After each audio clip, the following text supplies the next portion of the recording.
Let's start with not consummating our marriage. In the Roman Republic, there was a custom saying that if the bride was a virgin, her husband should only sleep beside her or holding her without having intercourse for at least the first night of the marriage. The aim was to give the woman a chance to get used to the new situation, especially since marriage occurred young, and I cannot emphasize this enough, but women were raised to be very, very, very good mothers and housekeepers, but they were never actually raised to be lovers or partners. It's why so many societies in history we've seen abundance of brothels and working girls, and a widespread acceptance of men seeking out infidelity. Their partners couldn't suit their needs because they didn't know how, but women without the job of being their wives could. Unfortunately, this very sweet just cuddle first night practice degenerated over time. Some men forced themselves on their wives. The custom disappeared thanks to the male ego, and everybody agreed on the whole intercourse during the first wedding night thing. So a newfound tradition took root. Before the consummation, maybe a day or so before the wedding or the day of, a Roman woman would have to go through the process of deflowering. In order to do that, she was taken to the Montanus Tutanus temple on Vielia, where she would sit on the rod of Montanus Tutanus, the marriage deity. Anyways, after sitting on it, she doesn't have to do anything more than that if she does not want to. The bride-to-be was successfully deflowered, and she was able to go have intercourse with her husband later. This strange custom supposedly derives from the Romans' belief that the first penetration being with the deity would guarantee fertility and healthy children. Next up is a poisonous cocktail. It was named after the maker of the poison,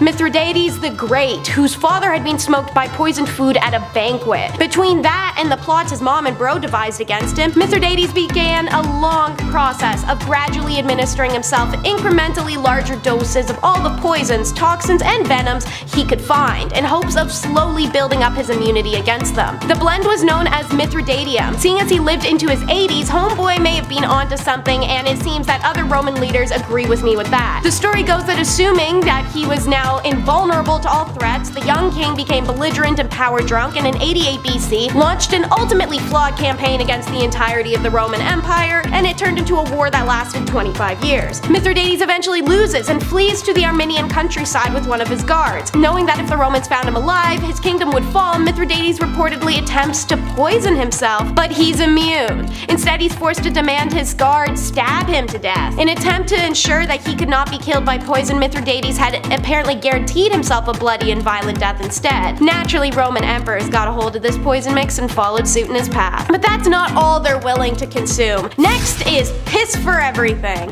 Where we see a porta potty, the Romans see dollar signs. In Rome, most of the citizenry's sewage ended up in the Cloaca Maxima, one of the world's earliest sewage systems. From here, urine was collected and thanks to its ammonia content was sold as a chemical used in laundry and tanning leather.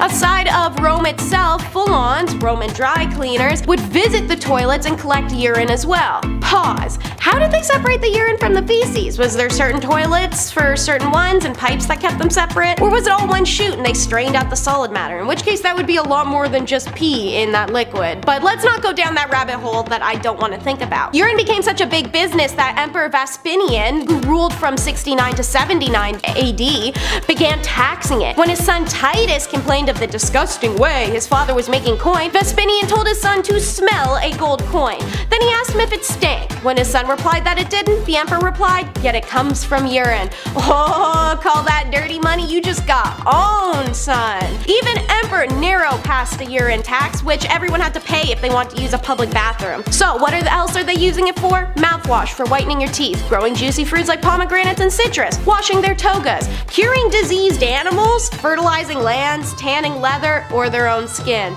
No shortage of piss potential in Rome. And speaking of bathrooms, the ancient Romans took explosive diarrhea to a whole new level with blowing up the bowl. Almost every city in ancient Rome had large public latrines, let alone any of average size or small size. In the Forum of Julius Caesar, for example, archaeologists discovered a latrine with 50 toilets. Like other latrines in ancient Rome, Caesar's had heated floors. In general, many had marble paneling, mosaics on the floor, and even decorative statues. Yet when you enter a Roman toilet, this social and cultural hub of conversation and laughter and strained faces, there was a very real risk you you would die. The first problem was creatures living in the sewage system: snakes, scorpions, octopuses, and clawing rats, which would claw up and just bite or whack people on the ass while they did their business. Worse than that though, unlike today where we flush and walk away, they had to fear the methane buildup, which sometimes got so bad that it would ignite and explode under you. Sitting and doing your thing one moment turned to paste obliterated against a stone wall the next. Toilets became so dangerous that people resorted to magic to stay alive. Written spells meant to keep toilet demons at bay were found on the walls of bathrooms. Some, though, came pre-equipped with statues of Fortuna, the goddess of luck, to guard them. Number 6. Aphrodisiac.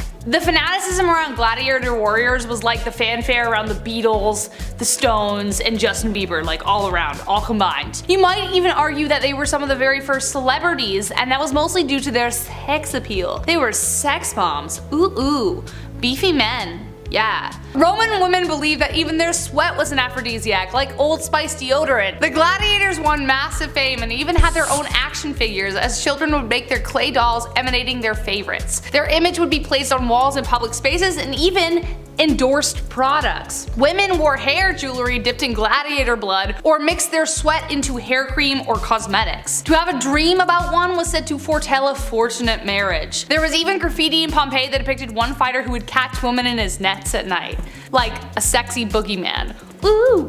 Number 5. Blindfolded. Remember that last scene in the movie Dodgeball when Vince Vaughn blindfolds himself and then still wins somehow? What a moment in time. There were no dry eyes in the entire theater. But what if I told you gladiators would also pull this trick off? Yeah, in order to get crowds to return to these massive death events, they would need to change the formula up from time to time. Sometimes they would have cheap beer nights, which helped, but a new idea that worked was referred to as andabata, where gladiators wore blindfolds during combat. They would also leave the armor inside, yeah, sometimes just battling in sandals and cloth. And you thought Marco Polo made you anxious? They would save these events for the more brutal criminals, so people weren't just forced to, wrap up their eyes and shake their legs into an arena. It was, they were bad, so it's kind of like, it was fine, I guess. Number 4. Women fought as gladiators. This was news to me. I wouldn't do it because tiny. As we might have already established, gladiators were usually built from slaves, warriors, and sometimes even volunteers. Good for you. And apparently women were not exempt from that. Female slaves were quite frequently condemned to face their fate in the arena, though some volunteered because, there were Xena warriors. Some of the time it was as genuine contenders, while some were sent simply for the entertainment or embarrassment. Emperor Domitian, for example, loved to pit women against people with dwarfism because he thought it was funny. Neither the women or the little people were taken seriously, as few appeared to have proven themselves in combat. However, some still did, rest assured. The timeline as to when they started doing this is unclear, but there are records of at least 2 women referred to as Amazon and Achillea. Epic names, right? Whoa.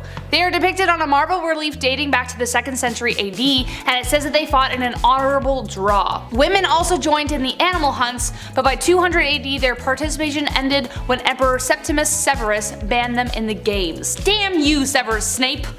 Number 3. Nets for weapons. When you're walking into that arena, you're eyeing down this 8'6" beast in front of you. He has like 12 abs. It doesn't look good. His name's Gore or something terrifying.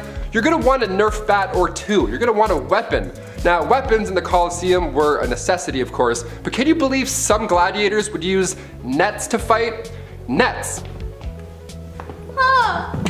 Yes. Yeah, nets, like they're catching butterflies or co-hosts. This class was referred to as the Rhetari. Now their combat style was built around the ways of fishermen. Yeah, Popeye versus Maximus. Place your bets, people. Realistically, these warriors looked a lot more like Aquaman. They would fight with a trident and a net. They would take their time. They would avoid these mighty swings from these big dudes. And then when the time was right, they would just go zzz, and then they would just poke the shit out of them with a trident over and over in hopes that it would, end. It helps to be quick, but if you've seen Game of Thrones, you know that spears don't always work. Number 2. Are you not entertained? Great title, I know. Fun fact, gladiators for the most part didn't actually try and kill each other in the ring, just like wound. Yeah. Take a second to digest that beside the Hollywood movies you know and love. But the truth was, gladiators had a code they had to follow, and killing each other wasn't a part of it. Why? Well, because gladiators were expensive investments, and seeing your prize fighter that you like forked hundreds and thousands of dollars into die in a fight would hurt your wallet big time. Also, most of them knew each other and were besties, so they didn't even want to. Contests were usually single combat between two even opponents, and referees oversaw the whole thing. If one got injured enough, the ref would probably just, call it. Often enough, the bout would end after both participants gave an entertaining show and would leave with honor. They were like, yeah, you're entertained, good, we're gonna go, right? Cool. However, their life expectancy was still short. Historians estimate that gladiators had 1 in 5 or 1 in 10 chance of ending up dead after the bout, either from being killed or wounded, gangrene, the whole deal. And finally, coming in at number 1 spot, naval battles. Okay, so I mentioned the Aquaman gladiators with the nets and the, pokey poke tridents. That's absolutely insane, but have you heard about the staged naval battles? What a spectacle this would have been. The Colosseum was once flooded, which I'm sure took a hot minute or two. Then these ships would come out, and then it would be like medieval times, but with a splash zone, right? These ships were designed to resemble these vessels from famous battles, but the bottom of the ship was flat because the water was only 5 feet deep. Can't have the bottom of the ship scraping against all that sand and bones and stuff. No, you'll get stuck. The water was only 5 feet deep, so obviously they couldn't use real ships. It wasn't always violent reenactments either. Sometimes they would fill the Colosseum and nude synchronized swimmers would come out. Nice. Nothing like an in-ground pool filled with gladiator bones. Also, goggles weren't invented until the 14th century, so yuck. These naval battles were doing so well that Emperor Domitian devoted an entire lake to them. It's kind of like Harry Potter Goblet of Fire. They would just go to this lake and then watch these insane battles or performances, Hashtags Slytherin, I don't know. Once the shows moved over there permanently, they then used the floodgates and trapdoors to hide animals inside of. What a nice upgrade. What a show. Also, this is terrible. You're better off without them, apparently. Number 10 in the countdown. The Christian view of women in ancient Roman society came in and, like the religion itself, quashed the pagan beliefs preceding them. Pagan times in Rome weren't a merry old good time for women, don't get me wrong, but they had more rights and respect when there was a whole pantheon of women gods whose tempers were to be revered and feared by every Roman man. But then they convert and answer to one god who was depicted as a soul man, making it, pun intended, a man's world. In the 4th century AD, the Andrew Tate of ancient Rome, St. Jerome, set the standard on how you should perceive and treat women around you. If your wife has a bad temper, or if she's stupid, or if she has a birthmark, or if she's haughty, or if she has a foul breath, you'll only learn these things after marriage. You always have to tell her how beautiful she looks. If you so much as look at another woman, she feels rejected. You have to bow down before her and call her my lady, and you mustn't forget her birthday. It's worse if she's pretty than if she's ugly, because then you have to constantly be on your guard. Honestly, try and tell me you can't picture some old Roman bald dude in a toga, like white beard, one of those stupid teak tables, wearing the oversized podcast headphones, saying that exact tirade while like Joe Rogan is sitting across from nodding like, yeah man, yeah, that's what's up. Hey dude, kinda makes sense that you're only gonna find out about her personality after you married her, when y'all don't even know each other when you get married and you bought her at a bride auction like she's a cow for your farm. So, according to St. Jerome, it was better to be alone with God than in the company of a woman. Guess God is a woman, because he was found in bed having an affair with a married one. Oopsies, hypocrite. Do you want to learn more about hypocrisy in the past? Because there's a ton of it. Subscribe to The Hive to see our regularly released history videos. Alrighty, that was a beautiful segue into number 9, the discussion of how women in ancient Rome could be worshipped but never equal. As stated, while Roman society may have been dominated by men, their original godly pantheon was anything but. They bowed to powerful women, begging for mercy or pleasure from their female goddesses. Part of the appeal of Christianity was bowing to a woman no longer. They finally became obsolete, powerless. But they were anything but powerless in the era of Roman paganism. Of the 3 supreme deities worshipped by ancient Romans, only one, Jupiter, the king of gods, was male. The other 2 were Juno, the chief goddess and protectress of the empire, and Minerva, Jupiter's daughter, the goddess of wisdom and war. The Vestal Virgins, aka priestesses of Vesta, were ranked among the city's most important residents, having been appointed to this role before puberty, remaining chaste for the next 30 years of their lives. These 6 virginal women held sacred duties like preserving the hearth fire in Vesta's temple, as it was believed if the fire died, so would Rome. That's a pretty serious job. They also had the most important duties in the kingdom, such as safeguarding the wills of the wealthiest and most prominent Romans, such as Julius Caesar himself, because women were more trustworthy than men, but they weren't to be trusted. Okay, anyway, the priestesses' religious significance gave them unusual power and influence, and they occasionally used it as when they intervened to save the young Caesar from the dictator Sulla. This worship of women and deifying them into earthly roles such as the Vestals had been the saving grace of women's rights in the horrifically male-centric Roman society. Unfortunately, as said, it was swept away in the name of man. Okay, a break from sad lady facts. For number 8, let's cover warrior women. Yeah, now that's more like it. So, from the northernmost tip of the border with Asia, plenty of ancient European armies were happy to welcome women into their ranks. But historians always agree upon one exception where the army and navy were almost 99.9% men. Can you guess who it is from the title of the video? Women may have been banned legally from joining the army, but your average Roman soldier would have seen their fair share of female combatants, as well as their own women on the home front. Professor Valentine J. Belfiglio shared that Roman women were capable of close combat as well. Not only were they frequent competitors in gladiatorial shows, but they, like the women of the clans fighting against the invading Romans, were known to take up arms in warfare, albeit in a non-official, unsanctioned capacity. History tells of a few of these women, such as Cloelia, who in 506 BCE freed herself and 20 others from the Etruscan camp and swam them home through enemy spears. For her courage, the Romans erected a bronze equestrian statue with the heroine seated upon it. Belfiglio notes, on the highest point along the sacred way. When the Carthaginian general Hannibal was invading, women and men inhabitants fought valiantly, and they burned his siege engines together. Hannibal would later face and lose to the honored Busa, who aided Roman fugitives from his war regime. So, in summary, women may have been banned legally from joining the army, but your average Roman soldier would have battled against and sometimes besides women despite that. The name game! It's number 7 in the countdown. Women, like a lazy boy chair, an ice maker, or owning a cat, were possessions in ancient Rome. And so, like the college roommate who complained if you moved their toaster 2 inches to the left, they put their name on it. Not in a label maker fashion, more so in a recycle fashion. From the moment of their birth, women were viewed under male authority. Therefore, the name of a baby girl would be close to her father's. For example, Claudius may have a daughter named Claudia. Augustus becomes Augusta. Constantine, Constantina. Okay, so maybe the rule was just whatever the last letter was, swap it to an A. Ironically, this is why a lot of women's names end with an sound. Talk about making historical waves, seeing as our society still inherently perceives names with that ending as sounding feminine. As the empire grew older, women in the ancient Rome were granted more freedom, often by sheer number of children they bore. 3 children could allow a woman to become independent. Independence meant no more naming your kids after their dad, which isn't fair anyways because I'm sorry, but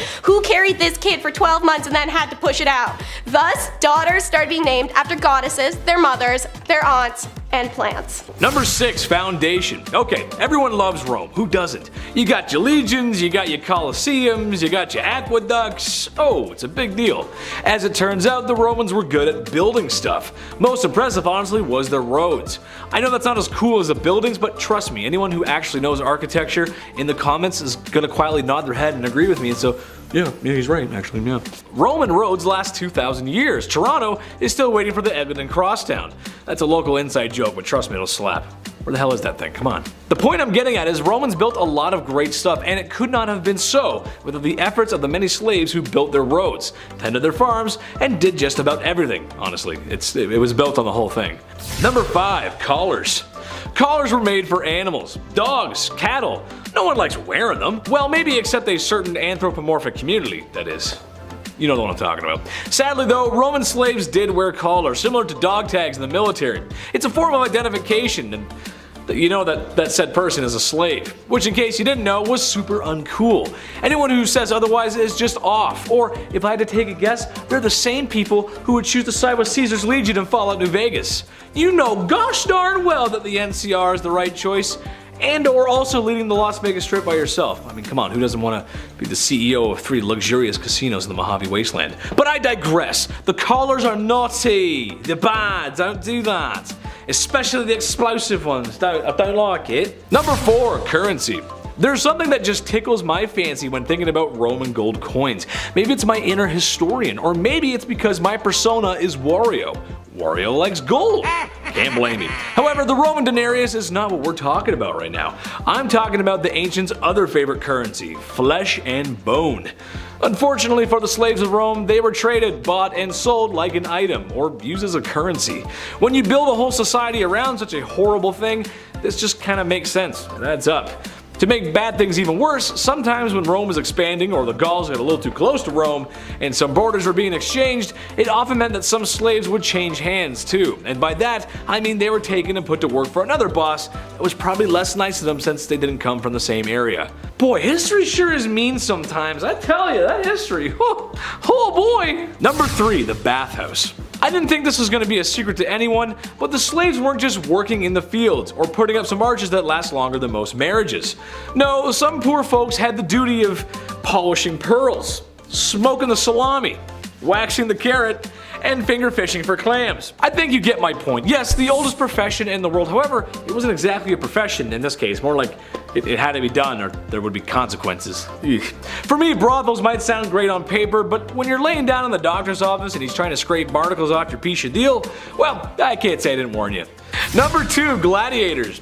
Guys, I actually learned something today. I know, right? Imagine little old me learning something. Gladiators, you know them, you love them. The movie is okay in my opinion. The warriors who duked it out in the Roman Colosseum weren't always brought in chains. Some were volunteers actually. Honestly, as I was writing this, I thought to myself, well, gosh darn it there, feller. If that don't sound like that's the Hunger Games. That's right, being dragged away from your family and forced to fight in blood sport. All you're missing is Donald Sutherland's buttery smooth voice. I also can't help myself in mentioning this, but probably the first battle royale ever too. So maybe it's just a part of us. Something about the last man standing that we love so much, and why I want to spend all my savings on Fortnite skins. Number 1, thumbs up, very nice. Listen, we've all seen the movie. Joaquin Phoenix is standing there looking all Roman-like and looking into the heart of Russell Crowe, knowing damn well this will probably be his last blockbuster. That's just how it goes. There, in suspense, the audience waits to see what his thumbs do to decide his fate. Well, this is true of the Roman slaves in the Colosseum, however, there's a couple things that differ from the movie. 1, being not all who went into battle perished, and 2, the thumbs down might be what you want, actually, not the thumbs up. Meaning that the thumbs up meant yes, go ahead and finish the plebeian. A thumbs down, a fist, or even waving a cloth might have meant no, spare the poor soul, have mercy. All I know is that I do not volunteer as tribute. Sorry, Prim. Number 10, the blade, the wife, and the horse? If you love something, you gotta let it go. Or how about parading your naked wife in front of your friends in the mighty Roman military? Emperor Caligula was so impressed with his wife's beauty, he just thought he had to share it, even though apparently she wasn't that attractive, and already had children with another man. Scandalous. If she had wheels, she'd be the town bike, if you know what I'm saying. As if displaying your wife's gratuitous curves isn't scandalous enough, apparently he would use very real threats as a strange way of flirting. Clearly this was a dude who's got some issues. Like for example, the one time he wanted to humiliate the Roman Senate by claiming to make his horse a consul. Although he didn't actually go through with it. Still though, this one's all 6s and 9s, isn't it? This may have been related to a brothel caught disease. He might have had syphilis, I'm just saying. Number 9, no grain. Maximinus Thrax was like most Roman emperors. Seized power when he wanted, seized land when he wanted, pretty much did whatever he wanted. Strangely enough, however, he cut subsidies for grain. This was one of the many tactics to help up cover for increased taxes. Taxes that were imposed because he had doubled the pay of the military during constant military action. That's a lot of coins needed. Eventually, the people had had enough. And ironically, his own guards poked him with spears until he couldn't be poked anymore. I'm not a military expert or anything, but if you're gonna wage war, you gotta have the money for it. It's kind of like when the ice cream truck comes around and you're counting quarters for a large chocolate cone because you're 12 and life is hard and you deserve it. I love the ice cream truck. Number 8, Red Roman. Emperor Caracalla was also like many other Roman emperors, as he was quite bloodthirsty, and honestly just a bad dude. He unalived his brother Geta just because he didn't like him. Good reason, I guess. Then 20,000 of his brother's followers persecuted and killed. When some good folks heard about this terrible news, and were horrified, rightfully so. I mean, who wouldn't be? They too were dealt with in a non-YouTube conduct safe way. He depleted the treasury from war and let foreigners have Roman citizenship. Now I know that sounds like a good thing, but it isn't. In already trying times, it completely messed up Roman societal culture. In a sense, fire is good. It allows us many things. But Caracalla threw a whole jerry can of gasoline on the fire by doing that. When your society is built on one thing, perhaps it's a good idea to not totally flip that upside down overnight, as quick decisions like that lead to quick downfalls. Just saying though, just saying. Number 7. The light of my life. Emperor Nero was straight up just not a cool guy. This whole list could be about him, but I'm here to make you laugh, not horrify you with the horrors of Pax Romana. Nero, like most emperors, was very wealthy, the kind of wealth that only people who shop at Whole Foods can understand. As it turns out, there was a fire in Rome at the time. Burned for a long time, pretty big deal. Who started the fire? No one really knows, even though Nero himself might be a suspect. However, it would be really easy to get rid of a group of people you don't like if you blame it on them. So it was blamed on the hot new religion at the time. You gotta love them, Christians, except Nero didn't, and he was kind of egotistical, so in order to punish the scapegoated Christians, he had them set ablaze. So there was more light in his garden, so to speak, or that's what is said, at least. I know sometimes we can all disagree with our faith, but lighting each other on fire is not the answer. Mom always said if you have nothing nice to say, then don't light people on fire. Okay, Mom. At number 6, freedom. Earlier I mentioned that Roman slaves had the chance to buy their freedom. It was a lengthy process, but this gave a lot of slaves hope for a better life. Things weren't always better after buying their freedom though, and many of them sold themselves back into slavery because things were tough. The process of buying your freedom as a slave was called manumission.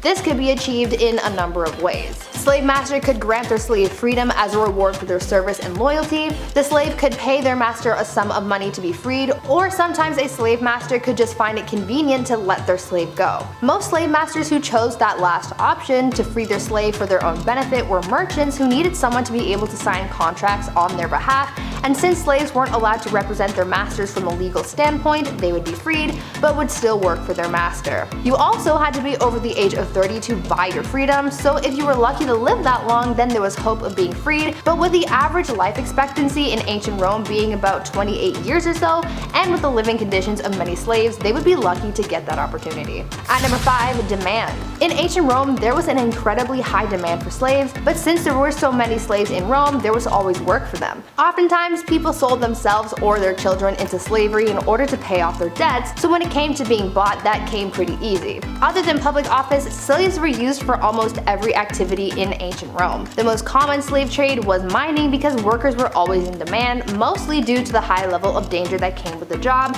and the fact that many slaves were injured or died while working in the mines, and slave masters needed to keep replacing those who could no longer work. Domestic labor and farming were also high demand jobs for slaves back then. Back then, the logic behind using slave labor for these types of jobs was that, quote, free labor should be used in unhealthy places, end quote. Basically, they believed that it was better to have a slave pass away on the job than a free person because it would impact their business less. At number 4, procurement. The way that slaves were acquired in ancient Rome was pretty messed up, I will say. Typically, slaves were acquired through 4 different ways. They would be brought in as war captives, as victims of pirate raids, by trade, or by breeding. During the early expansion of the Roman Empire, many war captives were turned into slaves. The pirates from Sicilia, located in what is now modern-day Turkey, did business with the Romans and supplied them with a lot of their slaves. The pirates would bring their slaves to the island of Delos, which back then was considered to be the international center of slave trading. The slave trade was such a big deal back then that it has been recorded that on at least one occasion,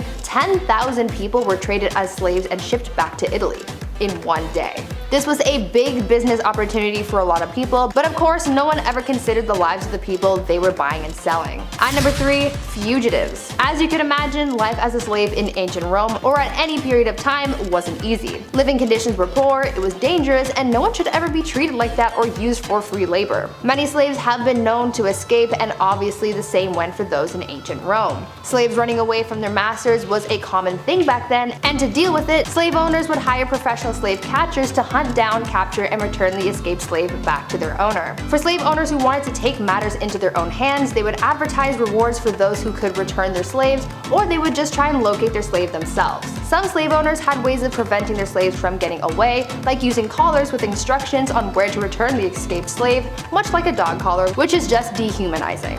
At number 2, revolts. In Roman times, slave revolts were pretty common. There have been a number of recorded slave revolts in Roman history. I mentioned the one that was led by Spartacus, but there's another pretty famous Roman slave revolt that was led by a man named Eunice. Eunice led a revolt that happened in Sicily from 135 to 132 BCE. It is said that Eunice believed himself to be a prophet and claimed to have several mystical visions. Eunice was able to persuade a number of other slaves to follow him when he performed a trick where sparks and flames came out of his mouth. They believed that he was magical, and so they followed him to try and fight back against the Roman forces. Unfortunately, they were defeated, but the example that they set is believed to have inspired yet another slave revolt in Sicily later in 104 to 103 BCE. And finally, at number 1, totally normal. Probably the most messed up thing about life as a Roman slave was just how normal slavery was in society. I mean, the Roman people were so invested in their slaves that they continuously tried to crush their revolts, and they tried everything in their power to keep them from escaping. Even the sheer number of slaves that were in their society just shows how important slavery was to them. Back then, slavery was just an unquestioned institution. For many, it was just a normal part of life, which is actually quite frightening when you think about it. There is no recorded history of Romans ever questioning slavery in their society, and all economic, legal, and social forces in Rome at this time worked hard to try and preserve slavery as part of their society. To the ancient Romans, slaves were seen as the direct opposite of free people, which they believed was a necessary balance that they needed in their society. They never completely got rid of slavery either. Though they did try and create new rules and laws to make life as a slave more bearable, they were still bought and sold into servitude and were seen as property and lesser people. Number 10, population. Here's the thing, folks. When you do the whole slave thing, you may need more than one. Maybe 2. Okay, 10 tops, no more than that. Okay, maybe like thousands. Yes, this was true of ancient Rome. While it is difficult to calculate the exact number of people who were slaves, some historians speculate that at least 10% of the population were slaves. And if that number doesn't feel right to you, it's because some say it could really be as high as 20%. That's a lot of folks. And honestly, if we're to study history and understand the mistakes of the past, well, having that many slaves means there's probably more people to join in the angry mob and the revolts, because you have slaves and people don't like that. Number 9, the act itself. I know I didn't have to tell you this, but I'm gonna tell you anyway. The act itself. Now, just an idea, and this is gonna make some corporate overlords faint, but when I say this, maybe we shouldn't put our fellow man in chains and shackles and be forced to complete hard labor for no wage and they're treated like dirt. Just an idea. Less than dirt, actually, sometimes. Look, I know sometimes we as humans don't get along. As a Canadian, playing hockey in school always changed my behavior. I think Chris would agree with this too. We could be the sweetest students ever, but when we get out of that rink, something changes. You start seeing Stanley Cups and Maple Leafs, and probably a forced deal with a very popular coffee shop chain. But all that seething Canadian rage never made me want to treat people the way slaves were treated. What I'm getting at is, even at our worst, we would never do that. I wouldn't do that, Chris wouldn't do that, we're not gonna do that. Number 8, work to work. I guess one slightly good thing about being a Roman slave is that, well, if you could even call a good thing in that, really, is that there was a chance to work for your freedom. Literally slaving away in the hot Roman sun for years just so you can get your freedom, so you can work and sweat in the hot Roman sun for years for very little pay. Not so great when you put it that way. I hope there's a sunscreen budget. Some slaves could buy their freedom, some were freed by their masters, and getting freed was actually a big deal, as there was sometimes a ceremony where a slave and then a public official would touch the head of the slave of the staff. Abracadabra, alakazam, wishy-washy, sloshy, poof. Magic, you're free now. So simple, right? Almost like it didn't have to happen in the first place. Huh? Number 7, second-class citizen. You may have heard this term thrown around a little bit, but becoming a citizen of Rome was kind of a big deal. Your social status kind of defined how you lived. You'd think being a slave, sweating away in the Mediterranean sun wasn't bad enough. There was a lot of red tape to go with this as well. So many rules.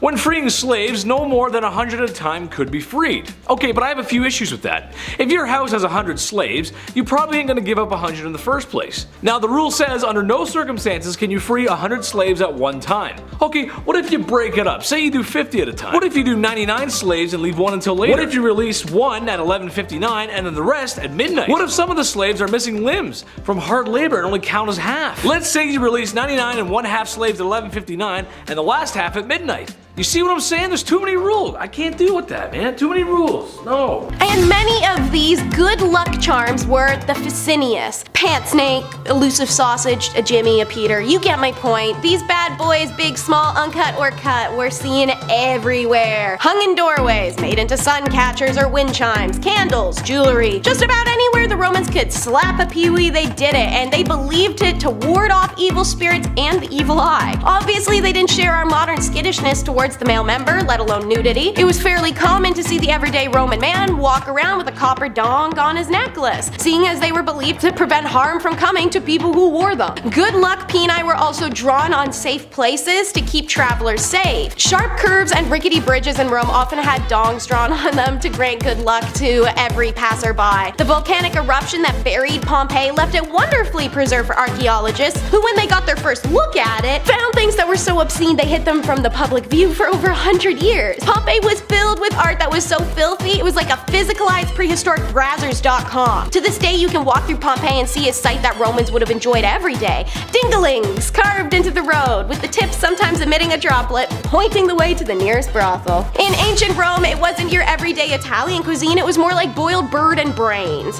When one thinks of Italian food, we usually already aren't thinking correctly. Pizza was never made by them, the pasta most of us eat is totally incorrectly made, and we're drinking cappuccino wrong. But you definitely wouldn't guess things like fried dormice or flamingo, peacock, and nightingale tongues, lamb brain, sow's womb, and more. For flamingo and parrot in Foniocotero, a dish I can't pronounce, you would scald the flamingo, wash it and dress it, put it in a pot, add water, salt, dill, and a little vinegar to be parboiled. Finish cooking with a bunch of leeks and coriander and add some reduced must to give it color. No idea what that is. In the mortar, crush pepper, cumin, coriander, laser root, mint, rue, moisten with vinegar, add date, and the fond of braised bird. Thicken, strain over, and cover the bird with the sauce and serve. Parrot is prepared in the same manner. Anything toddlers or grown North Americans would dislike from an animal was the favorite of the Romans. Many ancient Roman dishes are now famous in other countries, such as haggis, the national dish of Scotland, and foie gras, which the French have perfected. That's because the Roman Empire was vast, and when they conquered other countries, they brought snack. Fun fact, if you had dinner and were an invited guest and brought along somebody who wasn't necessarily invited, this person was called a shadow or a parasite and would sit at your foot the whole meal. They were expected to bring witty banter and conversation to help compensate for their free meal.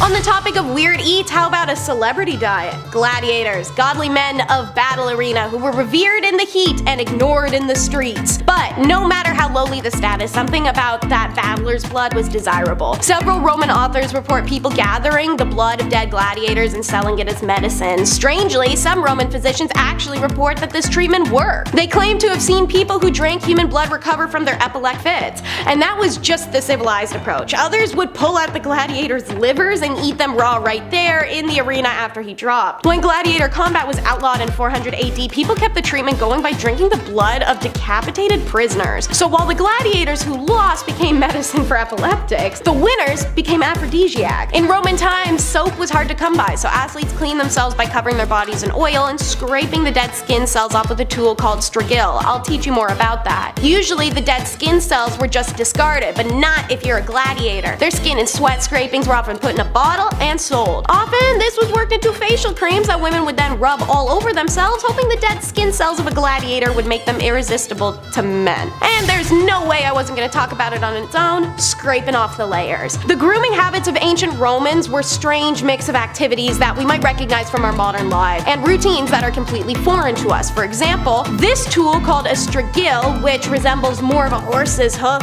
pick than a human grooming tool, was used by the Romans and the Greeks of ancient world to scrape sweat and dirt from the body. People who engaged in strenuous physical activity were prone to accumulating large amounts of sweat and dirt and were most likely to have this item in their possession. And it was most likely to be used to clean the skin before bathing, so as to not muck up the water more than necessary. Some would lather up in olive oil to help the scraping process. If you're no gladiator, that olive oil isn't going to be funneled back into a jar to sell, but rather for someone else to lather up in and use to scrape later. Ha, public bathhouse luxury. Next up are the burial clubs, because death was an integral part of life for the Romans. Why not make a club, cult, whatever for this too, like they did for literally everything else? From the creation of Rome until about mid-2nd century AD, cremation was the most common burial rite, after which the preferred method was actual ground burials. Shockingly, having your body baked was cheaper than a fancy box in the ground, so when cremation went out of style, Rome's poorest were often tossed into pits called puticuli, meaning to rot or decompose. These pits held a mixture of human remains, animal corpses, garbage, and excrement. Some of them were large, containing 24,000 corpses each, and they'd be left open until full enough. This wasn't the best way to be buried, so anyone who could afford it would join a burial club. A burial club was a group that charged monthly dues of 100 sequestries and a jar of wine for new members.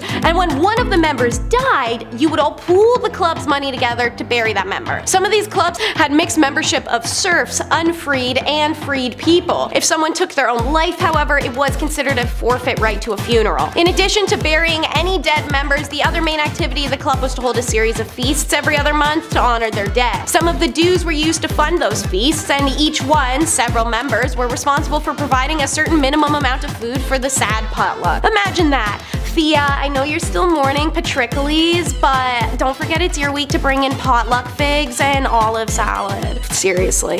And of course, what completes a funeral more than a weirdly perfect replica of the dead person's face staring at you? It's death mask. The Romans celebrated the life and accomplishments of prominent men with marble busts, dedications of buildings, and grand tombs. One rather obscure crafted memorial overlooked because the artifacts have not withstood the test of time are Roman death masks, or as they're commonly referred to in Latin, imagines. Made of wax, they were unquestionably created when the man was in between 35 and 40, and that's when he had attained political office or ADL of city clerk. The new mask would join the older ones in the atrium cover, where it would remain for display until that person's death. The date at which the masks were first introduced is difficult to determine, but they were already well established by the 2nd century BC, and they continued to be used into the 4th and perhaps as late as the 6th. The masks were then kept in the family throughout the generations and often displayed in the main halls of the house. At a funeral procession, the masks of the ancestors were worn by current family members as a way of preserving their memory. Polybius describes the funeral of an illustrious man and the role of his imagines. When any distinguished member of the family dies, they take the death mask to the funeral, putting them on men who seem to bear the closest resemblance to the original in stature and carriage. Penn Museum worked with 4 graduates and a career sculptor to recreate these masks, as you can see on screen. The group used only the tools and materials accessible to those in ancient Rome, and the mask came out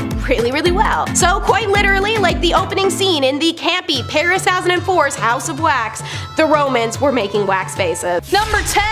3 fights in a funeral. This first point is still up for debate, as many historians are still trying to confirm how this whole gladiator thing started, but one possible launching point for these bloody Olympics was a blood rite at funerals. They served as a kind of violent eulogy, so instead of standing up in front of the mourning families and reading, I don't know, like a haiku or a poem, they fought out their feelings. Healthy. When esteemed aristocrats died, families would hold bouts between slaves beside the grave, like right there.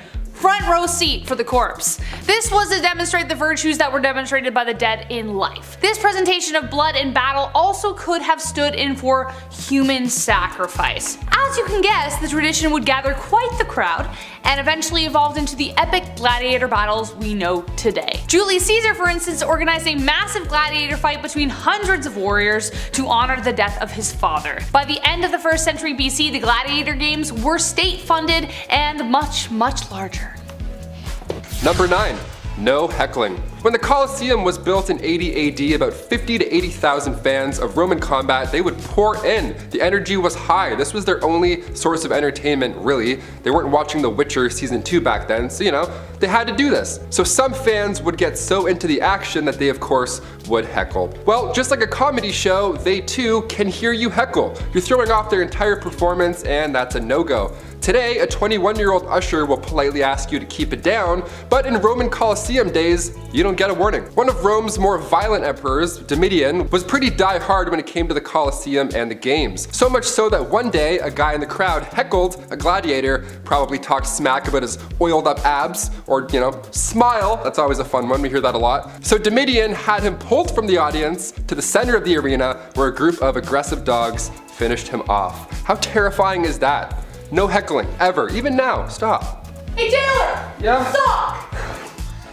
Number 8, vegetarians. So believe it or not, the diet of a gladiator was largely vegetarian, though it wasn't really like they had any choice. It was expensive to keep these fearsome warriors, and meat wasn't always easy to come by, so they had to fill in the gap with other sources. Based on the excavation of 22 gladiators, their bones revealed that their typical food was wheat, barley, and beans. How they could tell this from their bones, no idea. Science, man. There was little sign of any meat or even dairy as well. However, they did drink another kind of mysterious substance. This study was carried out by the Medical University of Vienna in Austria and the University of Bern in Switzerland. And not only did it reveal the aforementioned vegetarian diets, it also showed evidence that they consumed a health-boosting tonic made out of plant ashes. It can be compared to the way we consume magnesium tablets or vitamin C. It was believed that it helped restore gladiators after a battle. Now obviously 22 is a pretty small sample size, but hey, that's still at least that percentage, so. Number 7, death before combat. With most of these Roman gladiators, they are trained, they understand a specific style of combat, and they're paired off with an opponent that's somewhat equal. But not all of these gladiators are UFC fighters. Not all of them are Russell Crowe, okay? A great amount of gladiators were criminals who were forced to fight each other in the name of entertainment. These prisoners of war were not really on board with fighting a lion with a dagger. They understood that this was probably a one-way trip, so many of them took their own lives before the combat even began. This one story is haunting, but it makes total sense. 29 prisoners were all set to fight these crazy animal battles in front of thousands, but they all ended up strangling each other. They took each other's lives because that was easier to them than walking into this nightmare.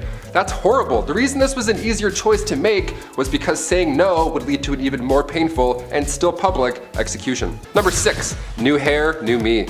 Glowing up these days is quite easy. Change your hair color up, throw on some jorts, listen to Adele's new album, Bob's Your Uncle. It works. It always works. But if you were an ancient Roman and you want to show off the new you to your ex, maybe at the vomitorium party, how would you change your hair? How would you do it? Well, it was common, but the way they used to get it done was all but. Romans would have to use goat fat and beechwood ashes to bring out those highlights. Maybe it's goat fat, maybe it's Maybelline. Again, like those crazy parties, this was a symbol of status. If your hair didn't reek of goat fat, who even are you? Get out of here. Emperor Claudius III, his wife Valeria, apparently she once dyed her hair blonde and then painted her entire body gold and then had a contest to see who could hook up with the most Romans in one night. I feel like this would have been a really good reality TV show back in the day. Number 5, bathroom hangouts. Bathroom lighting is key when you go out. Those 1 a.m. selfies never looked or felt so good. Ancient Roman times, hanging out in the bathroom with your friends was quite common, but they didn't have any neon lights or quotes and selfies. It was just a lot of bricks. Oh, and also, it smelled really bad. They didn't have the Charmin Ultra less is more lifestyle. They had to use sticks with sponges to wipe. And yeah, of course, they also had to share. Socializing in these ancient toilets was like socializing at a Starbucks. It was normal. You would spend hours here and you got done, literally. Groups of Romans would discuss business, politics, military strategies, all the while a dude's in the corner just like going to the bathroom. Romans believed the goddess Cloacina was the guardian of the toilet drain system. Cloaca Maxima translates to big drain. I guess when you invent the flushing toilet, you can call them whatever you want. Just don't call any meetings there, perhaps. Might be a good start. Number 4, no soap. Sometimes you're in a rush, it happens. You don't have time to shower, so you do the classic spray yourself with cologne and then hope that you fool the world. It's a smart move, but the ancient Romans were way ahead of you. While they didn't clean their clothes with laundry detergent, it's not shocking to hear that they also didn't use soap to wash their bodies. Instead, they rubbed perfume oil all over themselves to get rid of sweat and all that jazz, but later on, once that oil had dried up, it was then removed with a wooden wedge or a spatula-like tool called a strigil. The world's most painful loofah, sign me up. Dirt and sweat would get stuck to this oil and then subsequently just peeled off. So it did work, but it took a little more time than our usual showers nowadays, our 5-minute rushes before work. For Romans who were well off, this was a whole event. There were several assistants you could pick from all these fancy and fragrant oils. It was slow and sensual. How was anybody ever on time back then? Number 3, all the poison. There's always the one kid who's allergic to nuts on your flight. And it's horrible, now nobody gets nuts on this flight. It's tragic, really. Research shows that feeding infants peanuts or peanut products when they're around 4 to 6 months old can prevent a peanut allergy. But Roman emperors had their own way of achieving immunity. It was common for Roman kings to seek out and then consume a small amount of each known poison because they thought at the end of this grueling trial you would become immune to them all. It was a hot blend called Mithridatum, named of course after the poison's creator, Mithridates the Great. He lived until he was 80, so maybe these potions that he created might have actually worked. The world's first vaccine perhaps. Number 2, thumbs up or thumbs down. Giving somebody a thumbs up after they've done something, it feels nice. You're like, yeah. Even a sarcastic thumbs up, use those when you get cut off in traffic. In the hit film Gladiator, there's a scene where Joaquin Phoenix's character gives Russell Crowe's character a thumbs up, and in turn he lives, and then we watch cinematic redemption. In real life, ancient Romans used these thumb signs to determine a gladiator's fate in the Colosseum.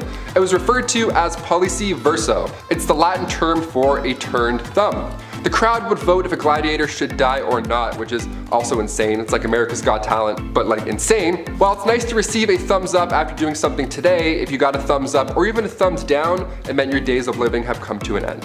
And finally, number 1, animals in the arena. In order to spice up the classic fight and clashing swords till death action, sometimes gladiators would be put into the arena with an animal instead of another human being. Were they squirrels, maybe an opossum, or were they tigers or elephants, bears, lions, leopards, hyenas, wolves? Oh my god, they didn't win these often, did they?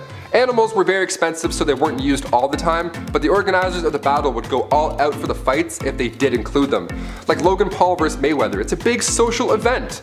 Most animals who were used in these great battles unfortunately didn't make it out alive. That's the horrible part as well. I'm a big animal lover, so much so that I'm rooting for the elephants in these fights while reading up about this. This led to another important factor down the road. People loved when animals were included, that eventually trade in exotic animals started taking place. This quickly took the hippo from the Nile and made them extinct. Now cut to today, thousands of species are going extinct. Kicking off the list at number 10, party hard. The term boot and rally was added to the Urban Dictionary in 2002, but Romans were riding that wave out a long time ago. They knew how to get down. Well, rather, they knew how to get it up. Ancient Romans would often make themselves puke in order to continue eating and drinking. How gross is that? What would normally be a red flag at a house party was actually a sign of respect back then. But it was business. These parties, these long, exhausting banquets, attending these was a sign of social standing. So you wanted to be around the longest. You wanted to drink the most, dance the most, and, grossly enough, puke the most. Those are the coolest Romans in town, apparently. It was so normal that you would excuse yourself from dinner and be like, excuse me, go to the vomitorium, great name, right across from the dining room. I'm sure it's a great breeze rolling through there. But then you'd go in this room, grab a feather, and then tickle thy throat, and then make room for even more lobster. What a treat. Birthday parties were never so disgusting. Number 9, gladiator blood. When Charlie Sheen started talking about drinking dragon blood, everybody looked at him like he was insane, rightfully so, but back then if you boasted about drinking gladiator blood, well, you were on the right track. Ancient Romans believed that gladiators had the literal heart of a lion, and to be fair, they were in immaculate shape. With all that long hair as well, I don't blame them. So the thought process here, being extremely superstitious, was that if you drank gladiator blood, whatever disease you had, it would soon be cured. So these Roman physicians would tell their patients with epilepsy to chug some warrior blood, like you're a vampire. Apparently it worked, like some of the time. Never really, not really. I wouldn't recommend this, don't do this. Number 8, you're in trouble. Recently, we did a list on dark medical practices used in history, and in that list we talked briefly about how urine was used by ancient Romans to whiten their smile. Lovely. Fresh breath guaranteed. Well, to dive deeper into this gross fact, Romans also used urine to wash their clothes. So after they were done washing up, they would mask the smell, or at least try to, with fragrant leaves. They would use bay leaves and just rub it all over themselves, which is interesting. They didn't use soap because the amount of ammonia used in urine, well, it did the trick. Lye was also used to clean clothes at this time, but it was too pricey. So plan B was to head down to the Folones, the ancient laundromat, where everybody would just catch up and stomp on their, urine-filled clothes. Again, the smell is probably not that pleasant. Number 7, Roman art. If you've seen Superbad recently, this next one will ring a bell. I grew up watching Art Attack, okay? The British dude, Neil Buchanan, with his aggressive sidekick head that would just yell at you all day. What a fun way to learn how to draw. Well, back in the 18th century, when excavations took place in the city of Pompeii, they found lots and lots of art with a similar eggplant theme.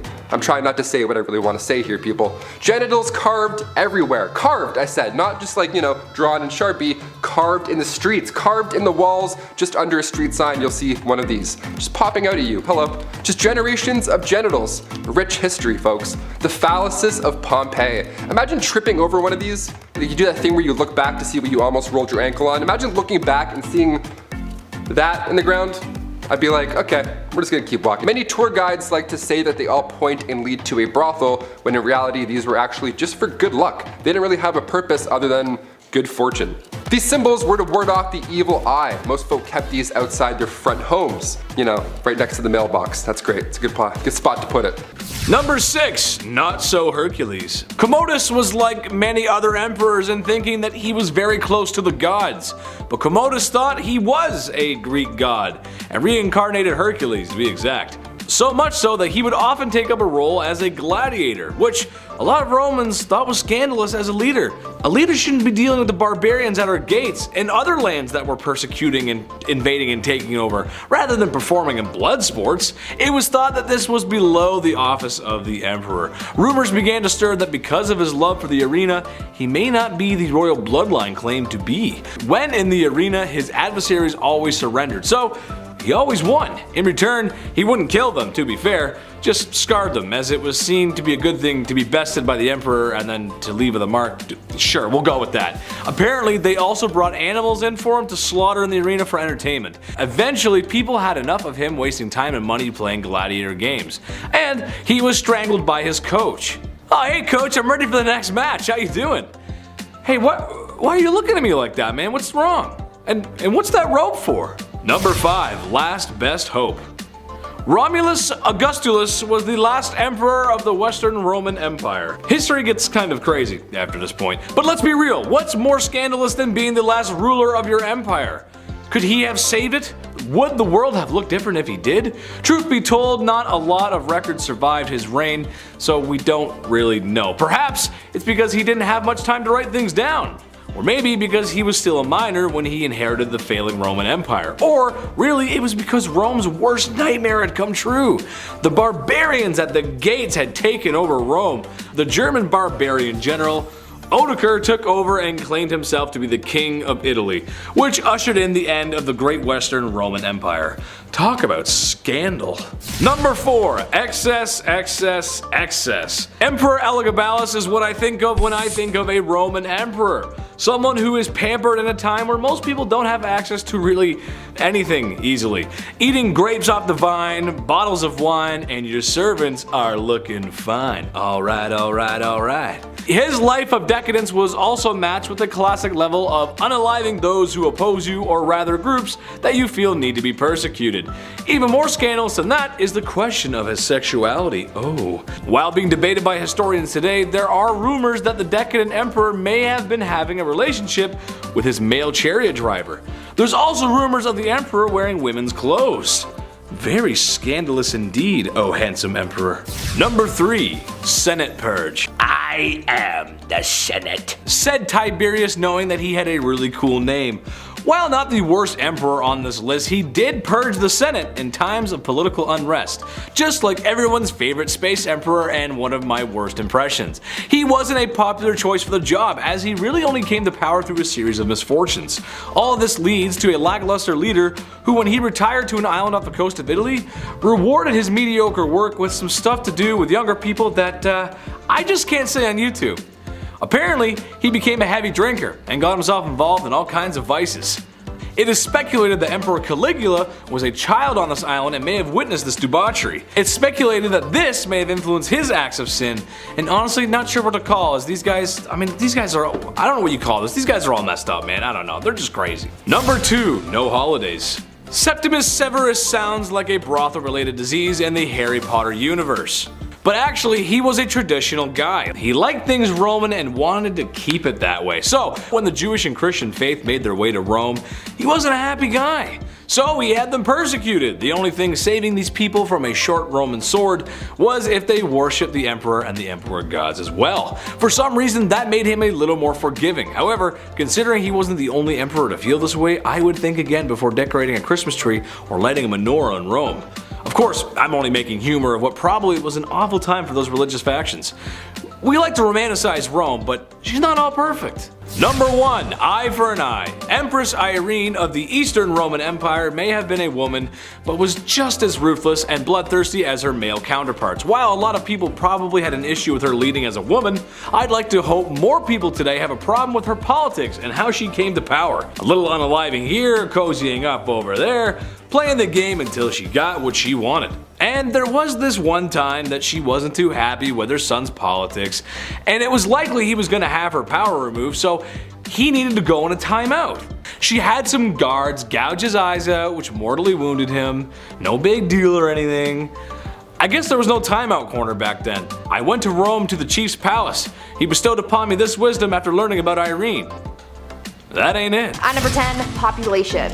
It's pretty messed up just how many slaves there were in ancient Rome. In their society, wealthy people owned dozens, if not hundreds of slaves to do their menial work. In ancient Rome, anyone could be sold into slavery. No matter your race or background, if you could work, you could be bought and sold. Historians believe that about 90% of the free people in Italy by the 1st century BCE had ancestors who were slaves. At one point, the Roman Senate debated having slaves wear uniforms to be able to distinguish them from the rest of society, but they ultimately decided against it when they realized just how many slaves there were. One ancient Roman politician once said, quote, "It was once proposed in the Senate that slaves should be distinguished from free people by their dress, but then it was realized how great a danger this would be if our slaves began to count us." End quote. They literally couldn't afford to let the slaves know how many other slaves there were, because if they would have known they outnumbered the other members of society, this could have led to a revolt. I mean, there were slave revolts regardless, but we will get to that later. At number 9, lifestyle. Ancient Roman slaves experienced different lifestyles and living conditions based on a number of factors, often linked to their occupations. Slaves who didn't have a specific skill or trade were often used in mines and agriculture, and those were the harshest conditions that they could have been subjected to. Oftentimes, they were literally worked to death, and since they didn't have any human rights in the eyes of the Romans, they were often overlooked and simply replaced. On the other hand, household slaves received more humane treatment. They were treated better by their masters, and sometimes they were able to get some money in order to buy their freedom. If they were able to buy their freedom, the slaves would become freedmen, which was a social class between slaves and free people.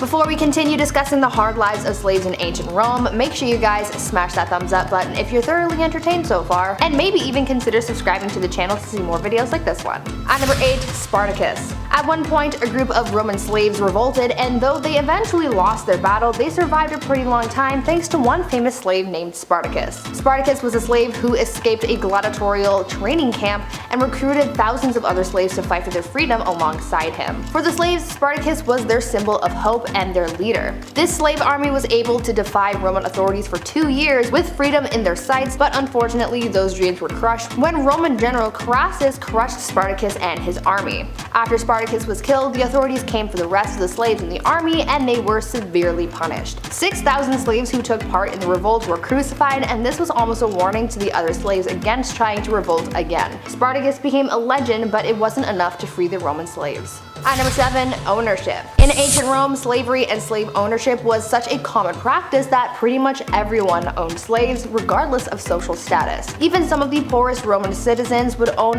1 or 2 slaves. Obviously, the more money you had back then, the more slaves you could afford. In Roman Egypt, the average artisan owned about 2 or 3 slaves each. Emperor Nero was known to have owned over 400 slaves who lived and worked in his home in the city, but his numbers are eclipsed by a wealthy Roman named Gaius Caecilius Isidorus, who according to historical records Prince owned 4,166 slaves at the time of his death. That just gives you an idea of just how many people were sold into slavery in the first place. Anyways, number 6, once you were old enough for baby time, you were married off, and when that happened, you donned a stola. In my recent video, the top 10 messed up marriage traditions in ancient Rome, I explained the Roman marriage ceremony and also the garb worn.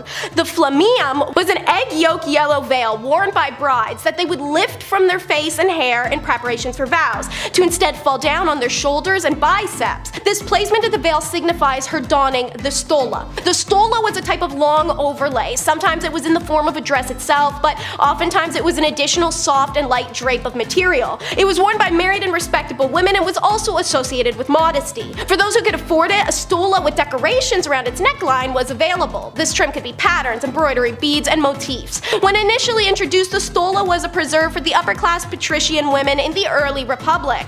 But over time, the right and then the absolute expectation to wear it extended to the lower-class women. The palla, a rectangular shawl, was also worn over it as a cloak and draped over the left shoulder. Any women who were convicted of adultery or were working girls or actresses were forbidden to wear a stola in public. Part of what dictated the stola, however, was number 5, the stupid Oppian Law. So, in 215 BC, the Roman men who were overtaxed passed the Oppian Law, named after Gaius Oppius, the tribune of the plebeians who instituted it, and it was passed 1 year after Rome's catastrophic defeat at the hands of the Carthaginian general Hannibal. To summarize it in the laziest terms, Oppian Law was initiated by a group of poor people seeking revenge against the wrong source. Instead of trying to coup their government for the taxation, they lashed out at women and their already minimal freedoms. This new Oppian Law limited Roman women's allowance to ½ an ounce of gold and prohibited them from wearing dresses, multicolored garments, or anything with purple borders, as purple dye was very expensive. It also prohibited women from riding in a carriage except on a long journey, pregnant or otherwise.